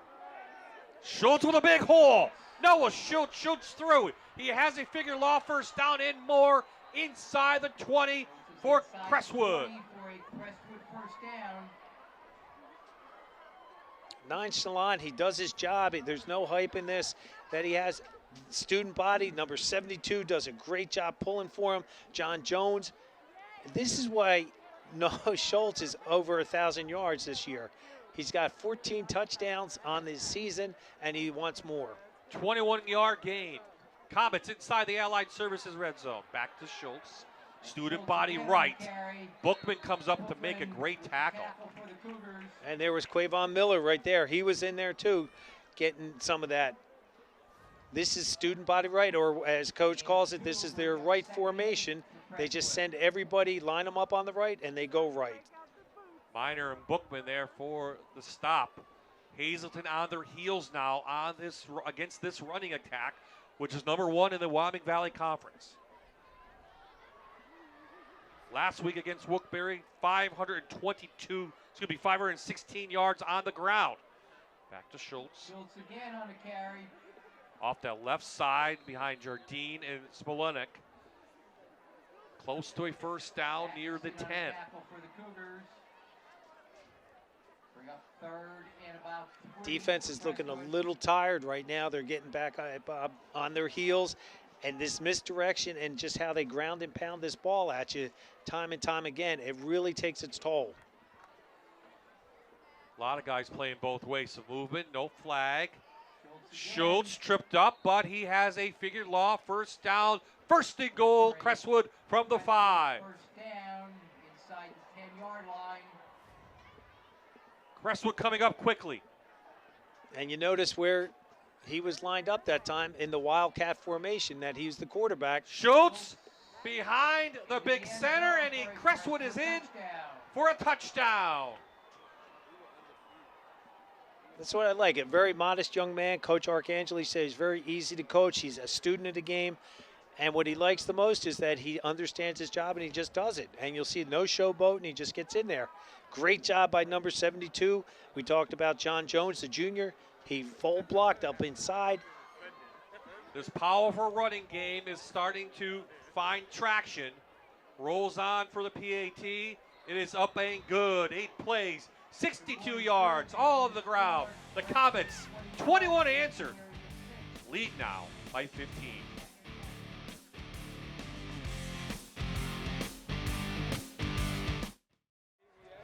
A powerful running game of Crestwood, getting it in gear. Scored a long touchdown. The kickoff is a short one. Guzman just has to fall on it at the 23. Still a lot of time in this one, though. 6:08 remaining in the third. What does Hazleton need to do? They're going to start throwing it around a little bit? I think they're going to start feeding Buckman the ball. We haven't seen a steady dose of that yet. We're going to see them start to attack the outside on this defense. Try to contain them inside. Hand the fullback, give them a fake in there, keep the linebackers frozen, start attacking. Here comes Tyler Wolf, had 287 yards and 6 touchdowns against Wallenpaupack this year, both career highs. They're going to need his arm if they want to get back in this one now. 4 receivers. They hand it straight up the middle. Kundrat up the middle. That's Kundrat, number 28, the senior. Nice gain on first down. Well, that gives them some breathing room. And now, staying on schedule, you got 2nd and 3. Nice job with that fullback up inside. It's a little trap play. You see number 78, Julian Fabian, 6 foot, 285-pound senior on the full block for that inside trap.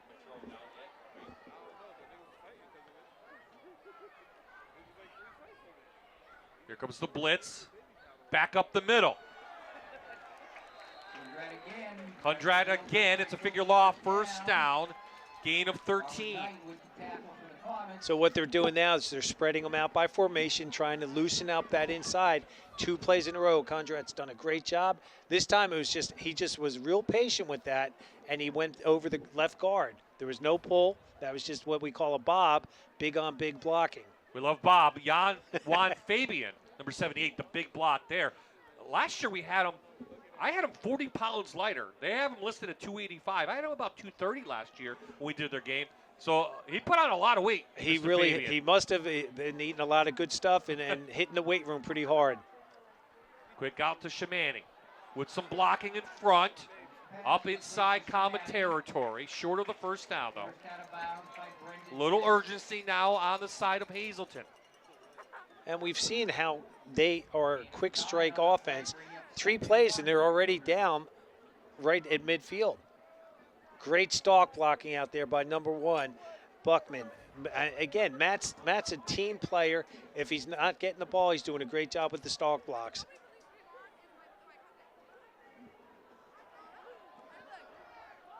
Again, the play clock's not working here at Harmon Geist. Back inside, right up the middle again, Kundrat.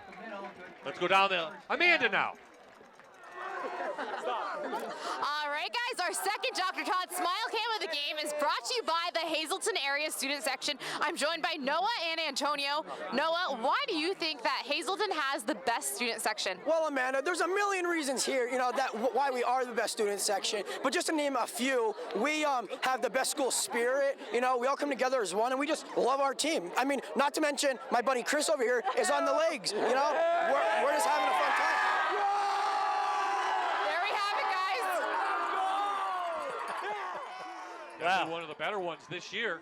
They like to see their team get back into it.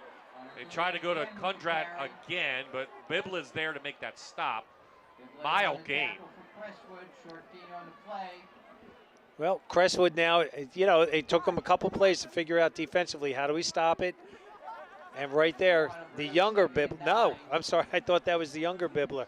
That was Magnus, number 12. He's been all over the field tonight. Magnus, yep. Of course, their father played in the NFL, Mr. Bibla, a little bit. Just a little. Good lineage. I'd like to see a little more play action on first down, I think, from Hazleton. They're going to have to open it up, and they're being patient right now with this. And Coach Buckman, hey, he's had great success. He knows what he's doing, and he knows these kids have got to start doing their jobs a little bit better. Wolf, a little quick out to Shamani, gain of 4. So that brings up third down. Quarterback rolls to his right, a quick hitter. You see the inside slot back come back and block. That allowed him to do that quick out. Schultz knocks him out of bounds. A lot of these players playing both ways, even though they're bigger schools. And I think for both schools, they're probably going to be playing in the fourth quarter, obviously, with their starters. Most of these teams, both these teams have had their younger kids playing by the fourth quarter. Steady dose of the 190-pound senior Connor Kundrat. He's going to have a figure law first down. There you go. Just an outside zone play that he's stretching it. He sees it inside, and he pops it back in. He's getting great job by that offensive line. They're reestablishing that defensive line, and they're getting the angles. They're getting their heads where the ball carrier's going.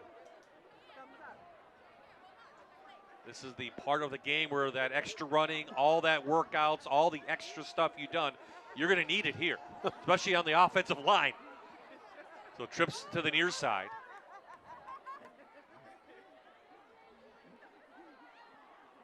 Little hole on the right side for Kundrat. Gain of about 5. So Coach Bookman continues to put it on the ground, not through the air. And he's all they're doing. The offensive line right now is having success with their man blocks. That's all they're doing. They're just stepping play side with their play side foot, getting their head on that side, and then seals off that defender, which is allowing the big running back there.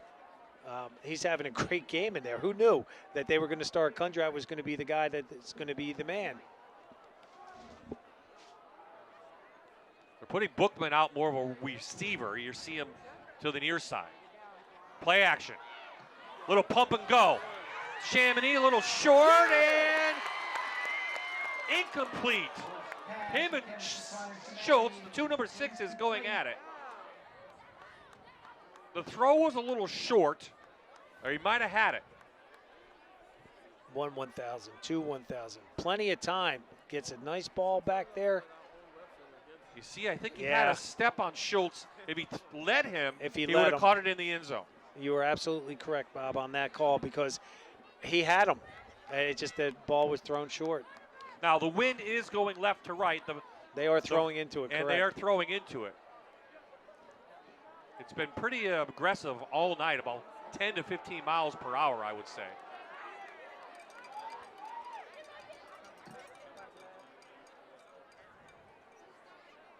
Schultz again. Blitz. Bibla has him, and the big senior takes him down for another sack. His second of the game. He's just a beast out there tonight. He's just doing a great job from his defensive end spot. That time he took an outside release on the tackle. You see number 58 chasing him, Brian Colcano. He's got his hands full out there. They always say the left tackle is the hardest position to play in football. I definitely could see Mr. Bibla playing at the next level. 6'2", 210. 91 total tackles coming in his career. 20 for a loss. Add a couple more sacks on the year. And a big fourth down now as we have 30 seconds left in this fourth quarter for the Cougars. They need 13 yards.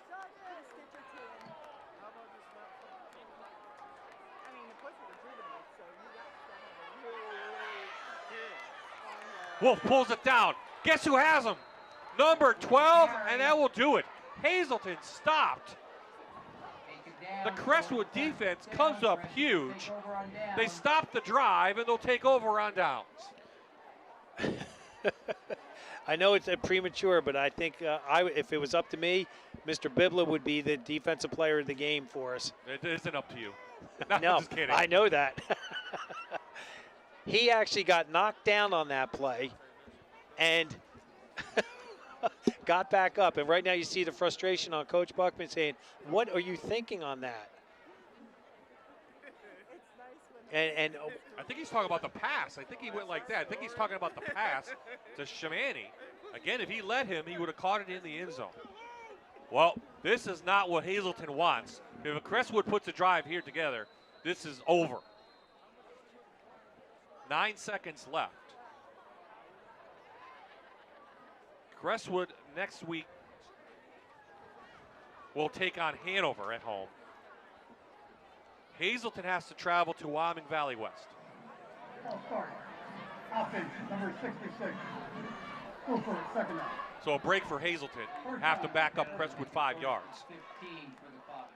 But you almost have to sell out now if you're Hazleton, right? You have to rush 8 or 9 guys. They're going to have to start plugging each of those gaps and keep outside contained with the outside linebackers they have. Well, the freshman has a yard. But Crestwood just wants to eat up the clock. Flag down? Yes, sir.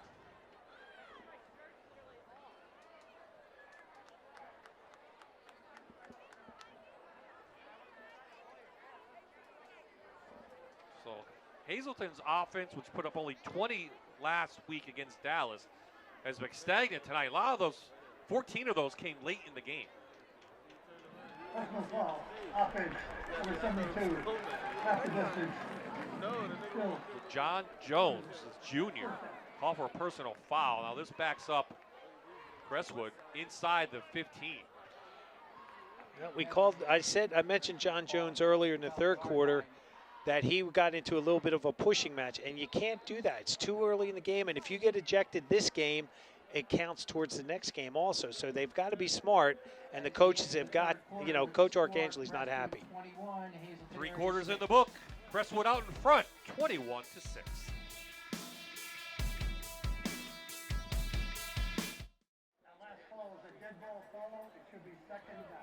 Welcome back to Harmon Guy Stadium. We're in Hazleton, where the home team, the Cougars, have given up 21 unanswered points to Crestwood. They trail by 15, looking maybe to lose their second game in a row for Coach Bookman's team. Bob I, Jan Cechek, Amanda Kuhl enjoying this Wyoming Valley Conference Division I game between 2 Friday night rivals, top 10 teams. Crestwood's been on a roll, though, since they lost to Dallas. Second week of the season, Coach. They beat Wyoming area, Valley West, Williamsport, and Wilkes-Barre, averaging nearly 50 points per game. That's crazy. Crazy stats for this type of offense. You would think that it would just be a 14-7 type of game or, maybe 21-14. But they've been putting some points on the board with this crazy offense that Coach Arcangeli loves. I don't think Crestwood's thrown another pass since the early second quarter. There's Shedlock, the freshman, knocked out of bounds. Mild gain. Brings up third down now. Well, we saw in that first opening series, they did more passes, I think, in that first 2 series than they did all season. He was trying to establish a pass game because he knows how tough Hazleton's defense is running. So now that they've settled back into what they do best, they're just they're putting on a great show of how this is supposed to be run. So third down. Better. Oh, 24 yards. The quarterback Shedlock breaks through, and he almost broke it. Wow, that would have been really disastrous for Hazleton. He's up to the 30. He got a good chunk of that penalty back. Look at that. There it is, 72. We talked about Jones. He's lead blocking up in there, but the offensive line took care of the first and second levels, and then that's why Jones was down there looking for some work. I may be mistaken. This is the first punt of the night for Crestwood. I believe you are. Rolls Again, has not been back there. He averages 31. And he's going to do a Australian rules type. It gets it high in the air into the wind. And it goes out of bounds in the 38. Time now for our scholar athletes of the week. Let's go down to Amanda. Thanks, Bob. It's time now to meet our figured law firm Scholar Athletes of the Week. Every week we pick 2 athletes, and at the end of the year, we're going to award one of our Scholar Athletes a scholarship. So let's meet tonight's athletes. From Crestwood, Kennedy Huber. She's a member of the soccer, lacrosse, and track teams. She's a member of National Honor Society and the Spanish National Honor Society. She's received the Principal's Honor Award. She volunteers at her church and with elementary school students, and she plans on playing soccer in college and majoring in bio pre-med. From Hazleton, Connor Shamani. He's a member of the football team. He's an all-state wide receiver. He's a member of the National Honor Society and Spanish National Honor Society. He's on the executive council, and he plans on playing football in college and studying criminal justice. Bringing up 2nd and 10. Well, 2 great honorees as always, Coach. the best of the best we're looking at. Kennedy, what a lovely young lady, and Connor Shamani, where you can see his talents on the field. What I'm more impressed with is what these kids do off the field to make them such well-rounded student athletes. Especially the community service they do. So now Hazleton, you think they got to chuck it around now. They're down 15. Go to the senior quarterback. Casadis nowhere to go. Miscavige almost pulled that in, but overthrown. So 2 incomplete passes there for Tyler Wolf. Nice vice coverage there by the secondary of the Comets. Sets back, nice ball in there, and you see this is that vice coverage I was talking about. There's 2 defenders right there, and I like Casadis. He really does a nice job for the Cougars, and they are going to start having to open this up, Bob, like you said, going downtown. We got to do something. Well, Wolf for his career has thrown for over 3,500 yards, 40 touchdowns, and 16 interceptions. You have to put it in his back, but there is Mr. Bibla. It's picked up by a Hazleton Cougar, but Magnus Bibla is making himself known here tonight, folks. He put a hit on Wolf. He certainly did. Right now, the Comets number 66, Chris Smolinek, is down, the senior. Look at this pressure from the outside. And that ball, boy, that is awesome. Great job. Another great angle. Our production crew, our replay, Ernie Mignoni, always gives us and the viewers beautiful views. 71 good heads-up play, picks the ball up. They just cannot block the defensive end, Magnus Bibla. Already 2 sacks, almost 3 there, caused the fumble. Unbelievable. Let's take a look at Hazleton, what they had coming in and what they have left. They have Hanover. They're going to go to Berwick, which is beating Dallas, and North Pocono. 2 tough games at the end of the season.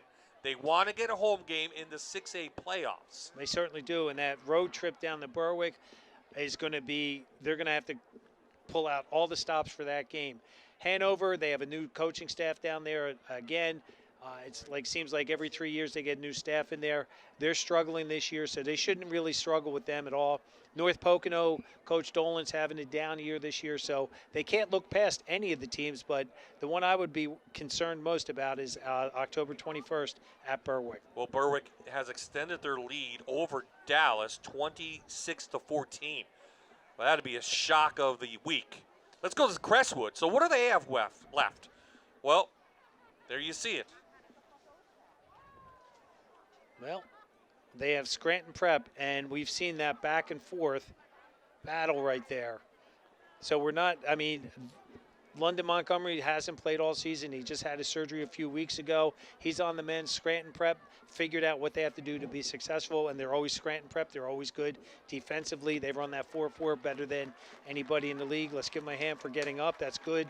At Wilkes-Barre, Coach Ciro Cinti has really done a nice job corralling 3 schools together, trying to get everything going, not having a home field for 2 years, and they're in contention too in the 6A. They will actually be at Hanover next week. They will host Hanover. Hazleton is this week's. So the injured Comet came off the field on 4th down, no choice. 10:29 left in this game. Hazleton has to go for it, trailing by 15.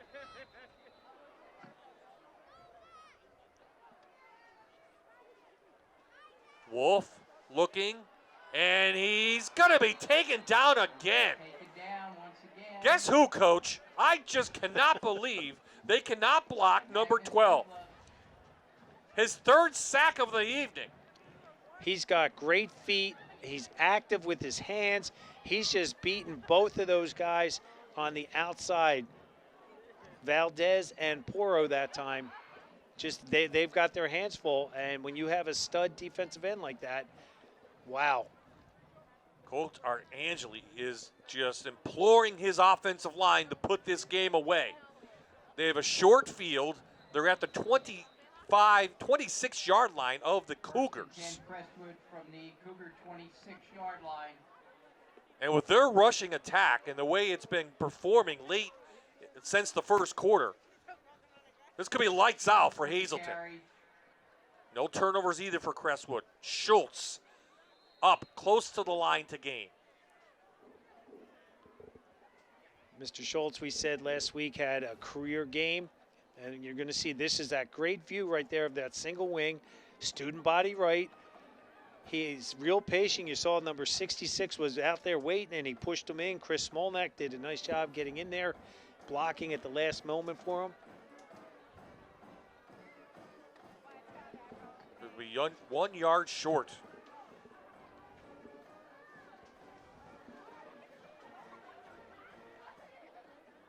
Robert Knight. Let's see if he has the figure law 1st down. Well, Hazleton has had their opportunities, but give a lot of credit to that Crestwood defense tonight, and really number 12. He's been wreaking so much havoc out there defensively that Crestwood or Hazleton cannot get their footing going on offense. Back to Schultz. Schultz cuts to the outside, and Schultz is going to be in for another Crestwood touchdown. Flag down, though. Let's hold the phones. No signal yet. And we might have a holding on Jones. Let's see what they call downfield.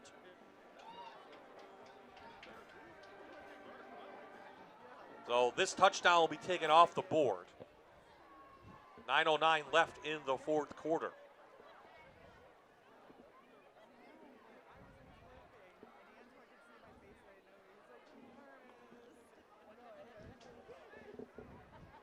Let's take a look at their replay, see if we can see the hold.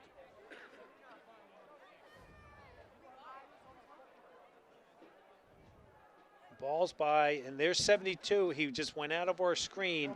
I don't know. The hole is behind the run. 10 yards. It's repeat 3rd down. Dre Rowan with the call. He heard behind the run was the penalty, and there's Coach Angeli. He will not like that, even though he's up 15. No, and that's frustration on Coach's part because the kids are being undisciplined, and that's something that he stresses and preaches to his kids every single day. Schultz had the figure law 1st down, so it should be 1st down. Even after the penalty, they were still in front of the 1st down. It's a 1st down. Yeah, it's a 1st down just outside the 10, inside the Allied Services red zone. 1st down and 10 for Crestwood. So coming into it, I like to look at the records of the opponents, and coming in, clearly Crestwood had the tougher schedule coming in. Their teams coming in were 19-17 overall, Coach. On the other hand, Hazleton their teams were 16 and 20 coming in. So you can say maybe it's paying dividends. A tougher schedule as night it gets to the 5.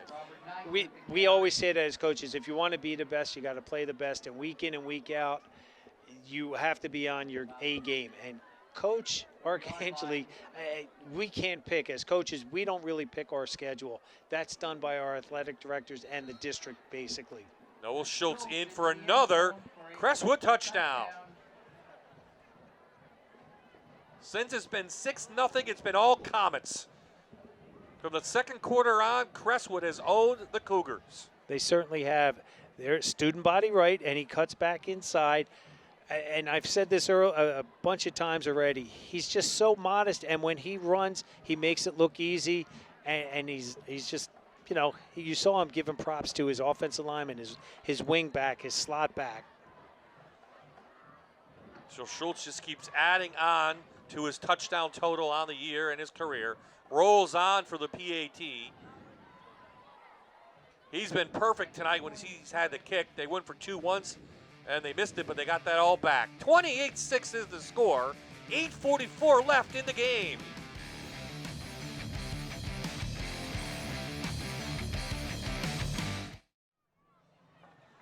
After the Crestwood touchdown, Rolls kicks it. Casadas picks it up.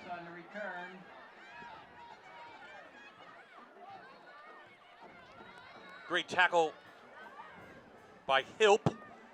And we have a flag down. And a flag down.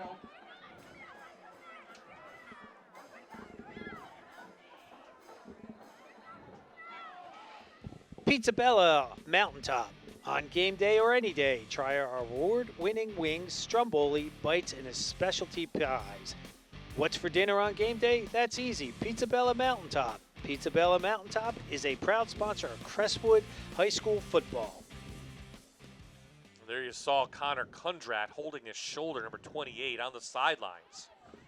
Lost there for the senior running back. So now Hazleton trails by 22. I misspoke and said Crestwood went for 2. They did not. Rolls is perfect tonight, 4 for 4. It was Hazleton who went for 2. We still have a flag down. They're still discussing it on the field. So time is being held up. We have 2 falls on the play. Personal fall, 54, red. Personal fall, 45, white. Both falls offset. It's 1st and 10. So foul on each team, offset.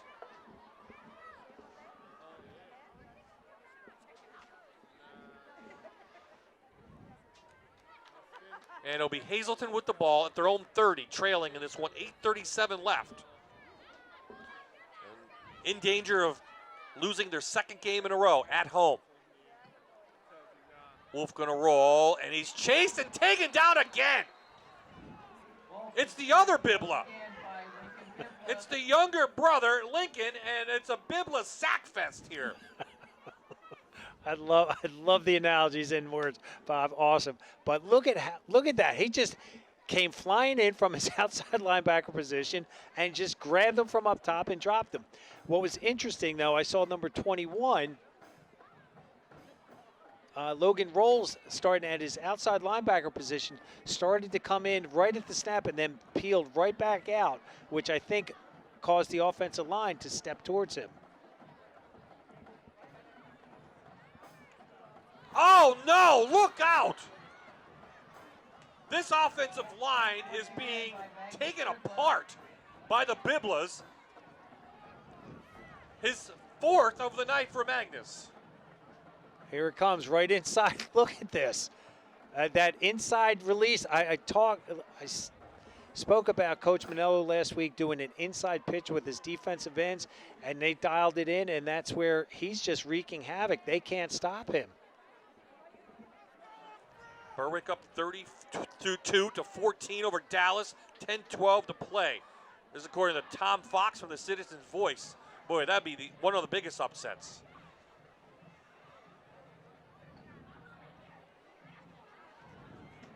Long pass to Casadas, and He made a fantastic catch. Wow. That was going out of bounds, and somehow the senior pulled it in. You won't see a better catch this year. I think that was a one-handed behind his back catch.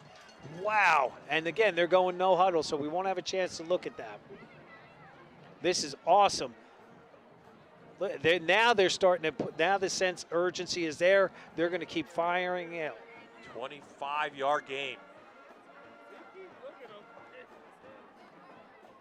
High throw. Pengrassi was hit by Dennis pretty hard. Brendan Dennis said, you know what? You're going to put the ball up high. I'm taking you down. And those are the things when receivers get up and go, wow, why am I doing this? He's got to start doing a better job. Wolf, again, I can't tell him to do a better job. If he would check off a little bit to the wide side, then go back to the single receiver, that might help him a little bit.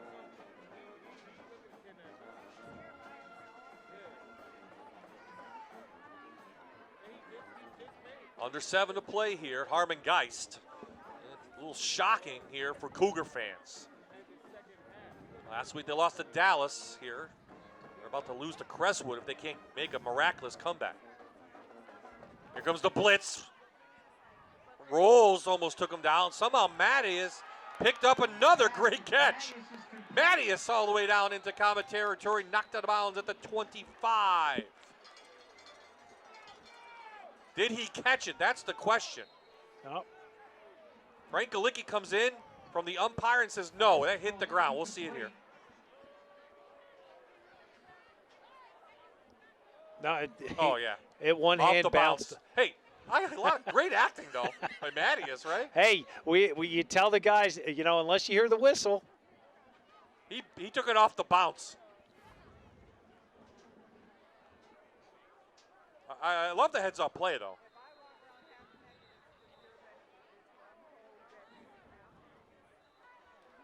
Now we have a timeout on the field, maybe for the clock, because the clock should have stopped, correct? Yes. Earlier. They're going to have to figure out. There we go. Let's look at it again. Oh, Yep. yeah. Hey, keep going. If there's no whistle, let it go.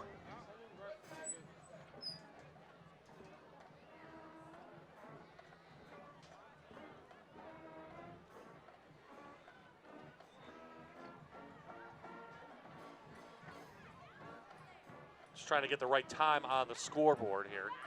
Just trying to communicate between the refs and the clock room, which is next to Jan and I.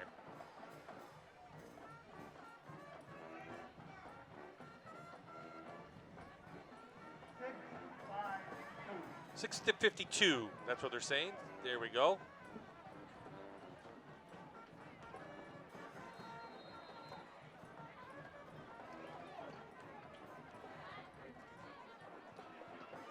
Wolf rolling, going to find, go downfield to Casadas. No, Miscavige, the other number 4 for Crestwood, got a hand on it. Goes incomplete. So brings up a 4th down.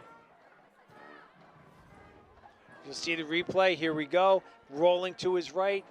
And the battle of the 4s, the ball was just underthrown.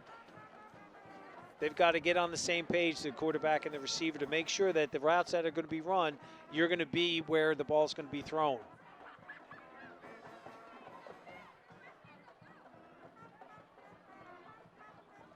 Well, what's your 4th down and 10 call?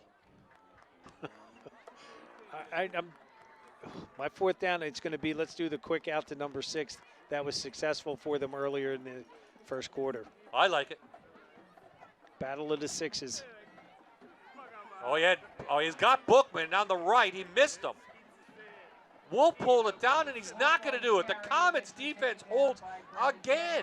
What a great job by Crestwood tonight on the defensive side. They take over on downs. And you'll see right here, he's got time. He's scrambling. He's looking. He did have Bookman open, and he just didn't see him.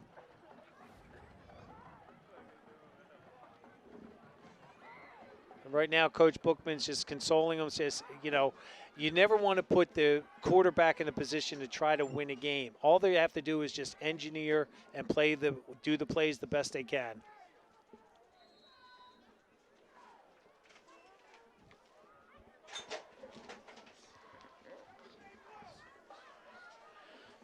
6:38 remaining. And this one, I think, may be in the books, Coach. This is a miracle. I'm leaning towards you right now because their offense has been pretty stagnant. Defense is having a hard time with this offense. This rushing attack by Schultz. 2 hands on the ball, senior, and Schultz bounces to the outside.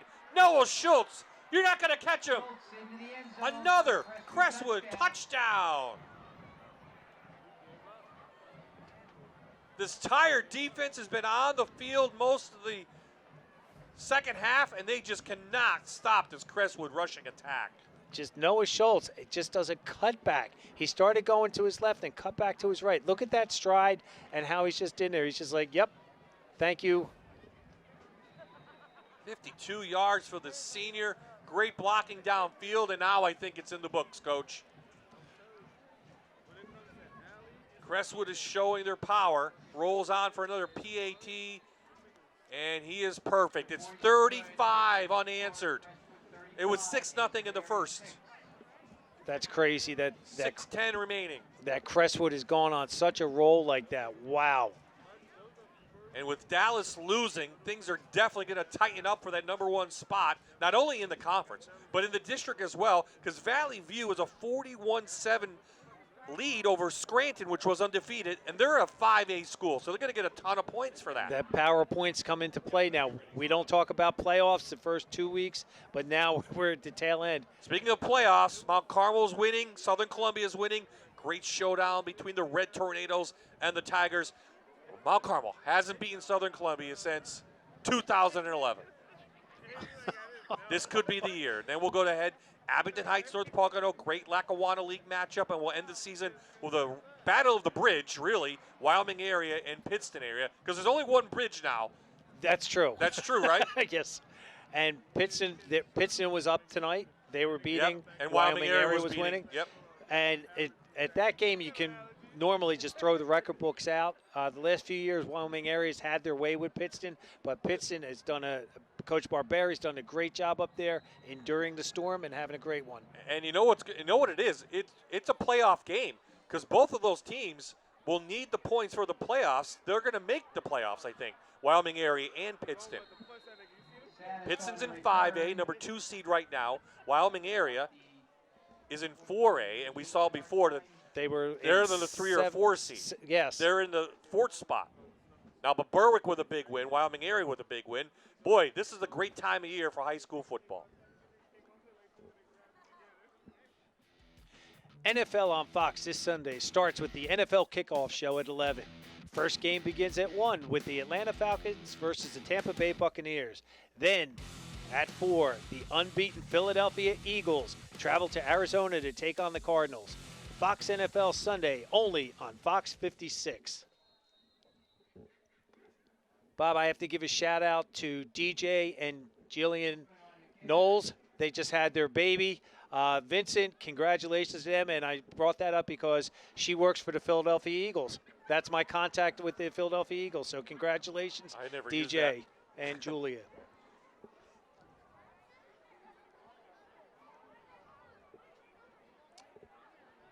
So Hazleton will fall to 5-2. And this is really Hazleton's best year since those days with Nate Eachus. If you remember Nate. Wow. Nate, yes. Played with the Chiefs downfield of Shamani. Goes incomplete on 2nd down. Nate Eachus, 2007. He had 2,196 yards on the ground. Right?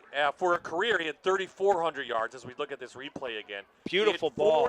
40 touchdowns to Nate Eachus. Now, in 2008, they finished 10-2. 2007 was the big year. They finished 11-2, and the big talk was they couldn't beat a District 11 team. Well, they beat Parkland. They ended up losing to Liberty the next week. But this is the best year since then. And that was Coach Rocco Patrone. Patrone, and then, of course, Mike Brennan was here. Led them to a couple playoffs as well. So it's a figure loss, first down for, looks like Kundrat, who was injured before. Good for a Cougar first down. My mic back is going wacky. Yeah, it's going all the way at wacky. Might go to spare. Just double. You'll see, look at that. Great burst up in the middle. Now, Crestwood's got their 2s in there right now, and that's okay.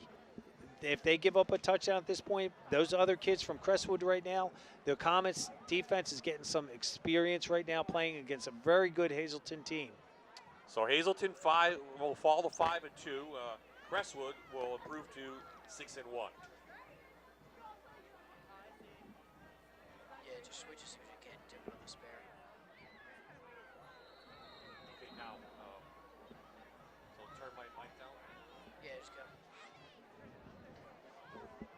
Dead ball, snap infraction, offense number 60.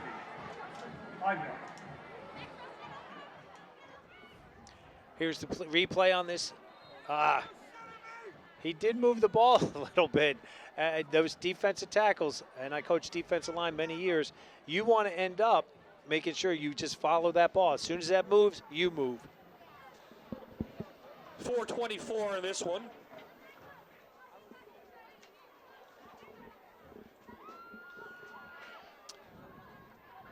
But an outstanding defensive effort tonight by Crestwood.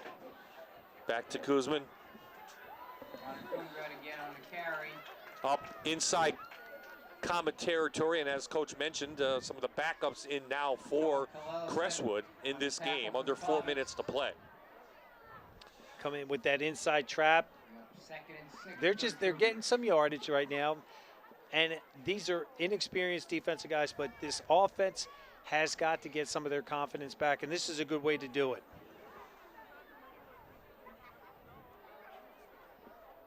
Coach Bookman's done a great job, though, in his third season here. It's at 17-8 coming in. It's been 9 years as assistant coach under Mike Brennan, and we know what Mike Brennan's pedigree is.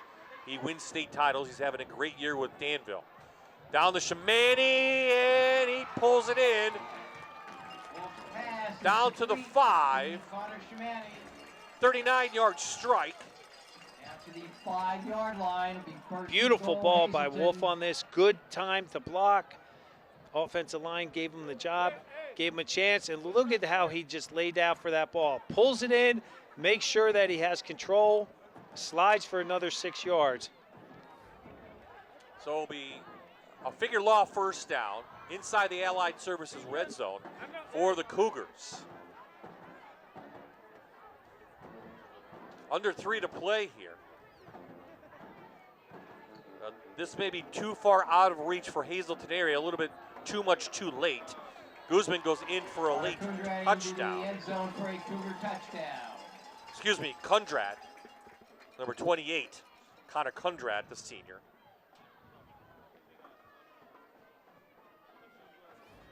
Here you go. You see number 78 pulled from his left side. That's Juan Fabian, 285 pounds, coming into your living room. Lead blocking for that touchdown. Well, we talked about Crestwood's defense coming in. How good it was. Just giving up 89 yards per game. And they have definitely stifled Hazleton tonight, Coach. They've really done a tremendous job. They were sound in their secondary, which took away the pass game, and then their front four, I should say their front one, Mr. Biblet just destroyed them up there. The saddest on the 2-point is going to go in, and that will count, make it 35-14, 2:49 remaining in this game. Making the score, Crestwood 35, Hazleton area 14. Go with the fake inside dive and the quick hitter. Casadas gets to the outside, straight arms him, stiff arms him in there for that 2-point conversion. I would suspect onside kick right now. Want to put a wager on it? We'll keep checking some scores, but next week, again, both teams we're going to see, Mount Carmel and Southern, will go in with wins. And they're battling for the District 4 AA top seed. And we seen something that it's a strange anomaly this year that Southern Columbia has lost 2 games. Yeah. And the first loss was the first one, I think, since Loyalsock 2010 or 2011. Oh, the first one since? Yeah, that they lost, the first time they've lost. Since 2011 in Mount Carmel, a regular season game. Wow. Yeah. And now they have MCA coming in. Coming in next week. Yep, on a roll now with a backup quarterback because Cole Spears got hurt against Bloomsburg. But they have a rushing attack very similar to Crestwood. They don't run single wing, but they run a lot. and we know what Southern does with the with the wing T. Yep. So Coleman's going to tee it up, and we're looking for the onside-er. It doesn't go. There's the 10 yards, and it will be Hazleton ball. Who recovered that? Number 4, Casadis. Slid down just over the 50. It barely went 10. Just went over about 11, and it will go over to Hazleton. Crestwood 49-yard line. So from the Crestwood 49. He looked like a center fielder attacking this ball. Look how he gets his body positioned, and boom, just fell right on it. Robert Knight, maybe Crestwood should have came up and tried to grab it. Number 4 for Crestwood should have done that, but had some English on it, though. Tell you what. They go to the ground. Kundrat fights forward, 2 yards short of a first down. Tackle is made by John Jones. Jones with the tackle. So some of the starters coming back in now for Crestwood. I like seeing that from the Cougars right now is the fight. They still have it in them. They're still going tooth and nail, no pun intended, being a Cougar, that they're just trying to show coach, look, we're going to make up for it. We're going to keep going. Rolls in, and this is intercepted. Schultz came back into the game, and he picks it off, and that will do it. 2:08 left. The ball is on the 14-yard line, and Crestwood will wrap this one up. Rolls putting pressure on the backside. Ill-advised pass right there to throw. There's that vice coverage again. You've got 2 white jerseys wrapping up around the red jersey, and congratulations to Mr. Schultz. What a great game he's had. I'll tell you what I'm excited about seeing the playoffs is 4A battle between Valley View, Dallas, Crestwood, and now Berwick. Adding Honesdale and Wyoming area playing decent. It's gonna be a battle. We said the 4A is going to be incredibly tough this year, and they're showing it with how great this season's that these schools have had so far.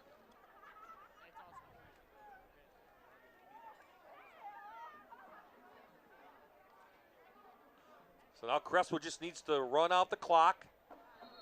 And we're going to have a flag. Some movement.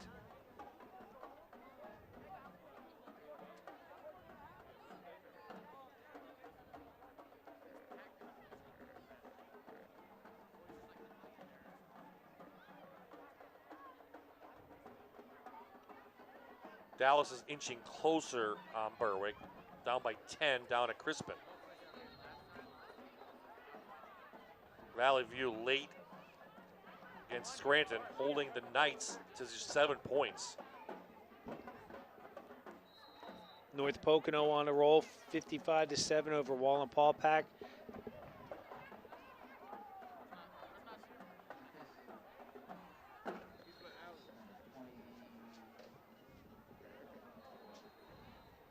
Colin Lasso, the sophomore. Colin Lasso with the carry. Up near the 20, but I think we have another flag as we have some backups in there for Crestwood.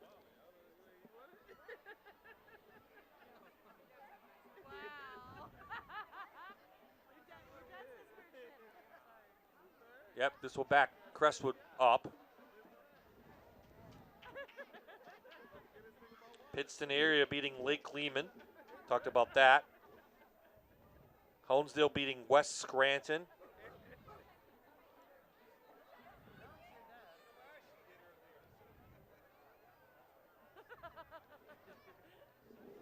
Lakeland 48, Dunmore 14. Loyalsock bounced back from their loss this year, 41-0 over Lewisburg right now. That's always a good crosstown rivalry for them. Deviant Hill did not play tonight. for the Lancers. No word on if he is injured or just maybe a little rest. Oh boy, rolls, comes through, and it's a figure law first down. He's up to near the 30. See where they mark it. That's what this offense is pretty dangerous, especially when you have an explosive back like that. Look at how that great coaching, ball handling technique. He stiff arms Cousadas saying, "Get out of my way," and again, Cousadas didn't let go, and he dropped him, saved it actually from a touchdown run.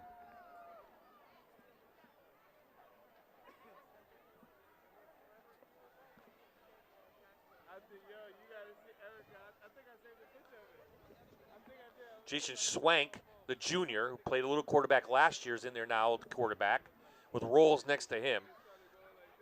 And they're waiting for the referee to signal 5 seconds before they snap it. Inside give to Lasso, and he's taken down quickly. Coach Bookman's going to hold those timeouts, and we're under a minute to play. Again, Crestwood picking up win number 6 on the season. 5th straight win since their loss to Dallas in week 2, and this whatever they did to this offense has been working for Ryan Arcangeli. Maybe something out of the 1940s, but it has been successful, I'll tell you what. Bob, last play of the game. No, we were talking about getting prepared for this. It's very difficult because you're spending more time drawing up cards, trying to get your Scout O to do this, and it takes away from what you need to be doing in terms of your own personal games. Most likely the last play. I don't see any flags.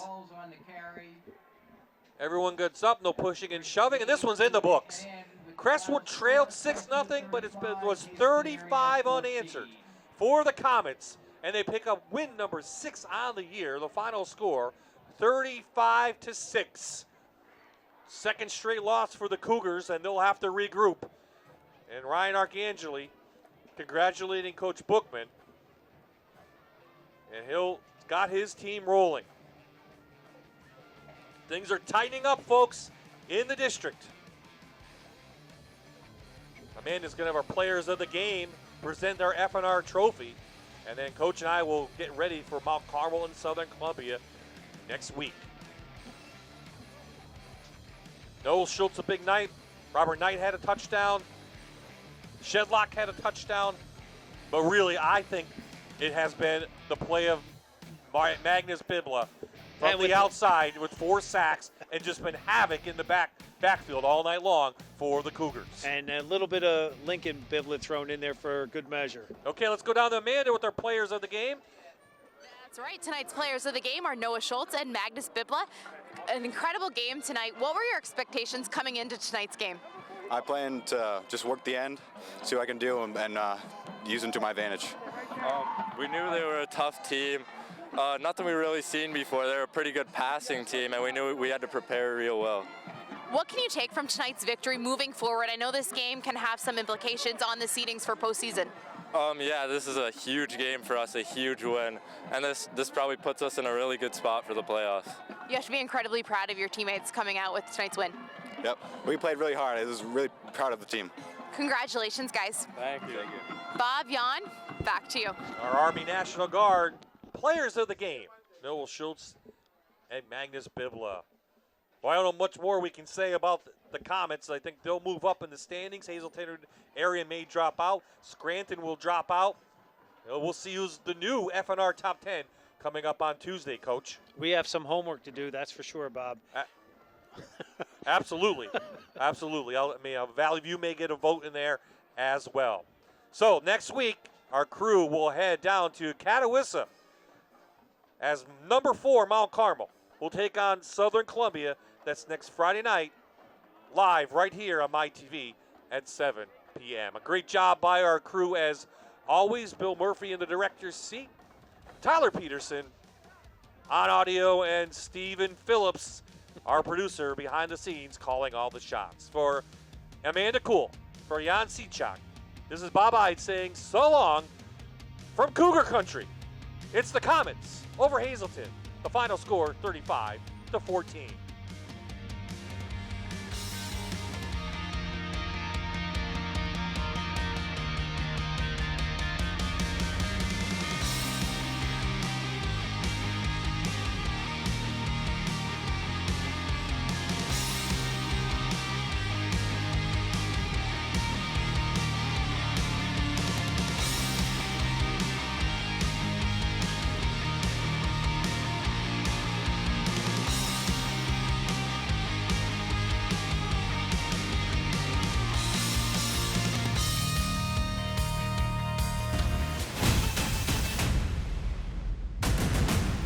You're watching Allied Services Friday Night Rivals, presented by Tom Hesser Dealerships on MyTV WQMY.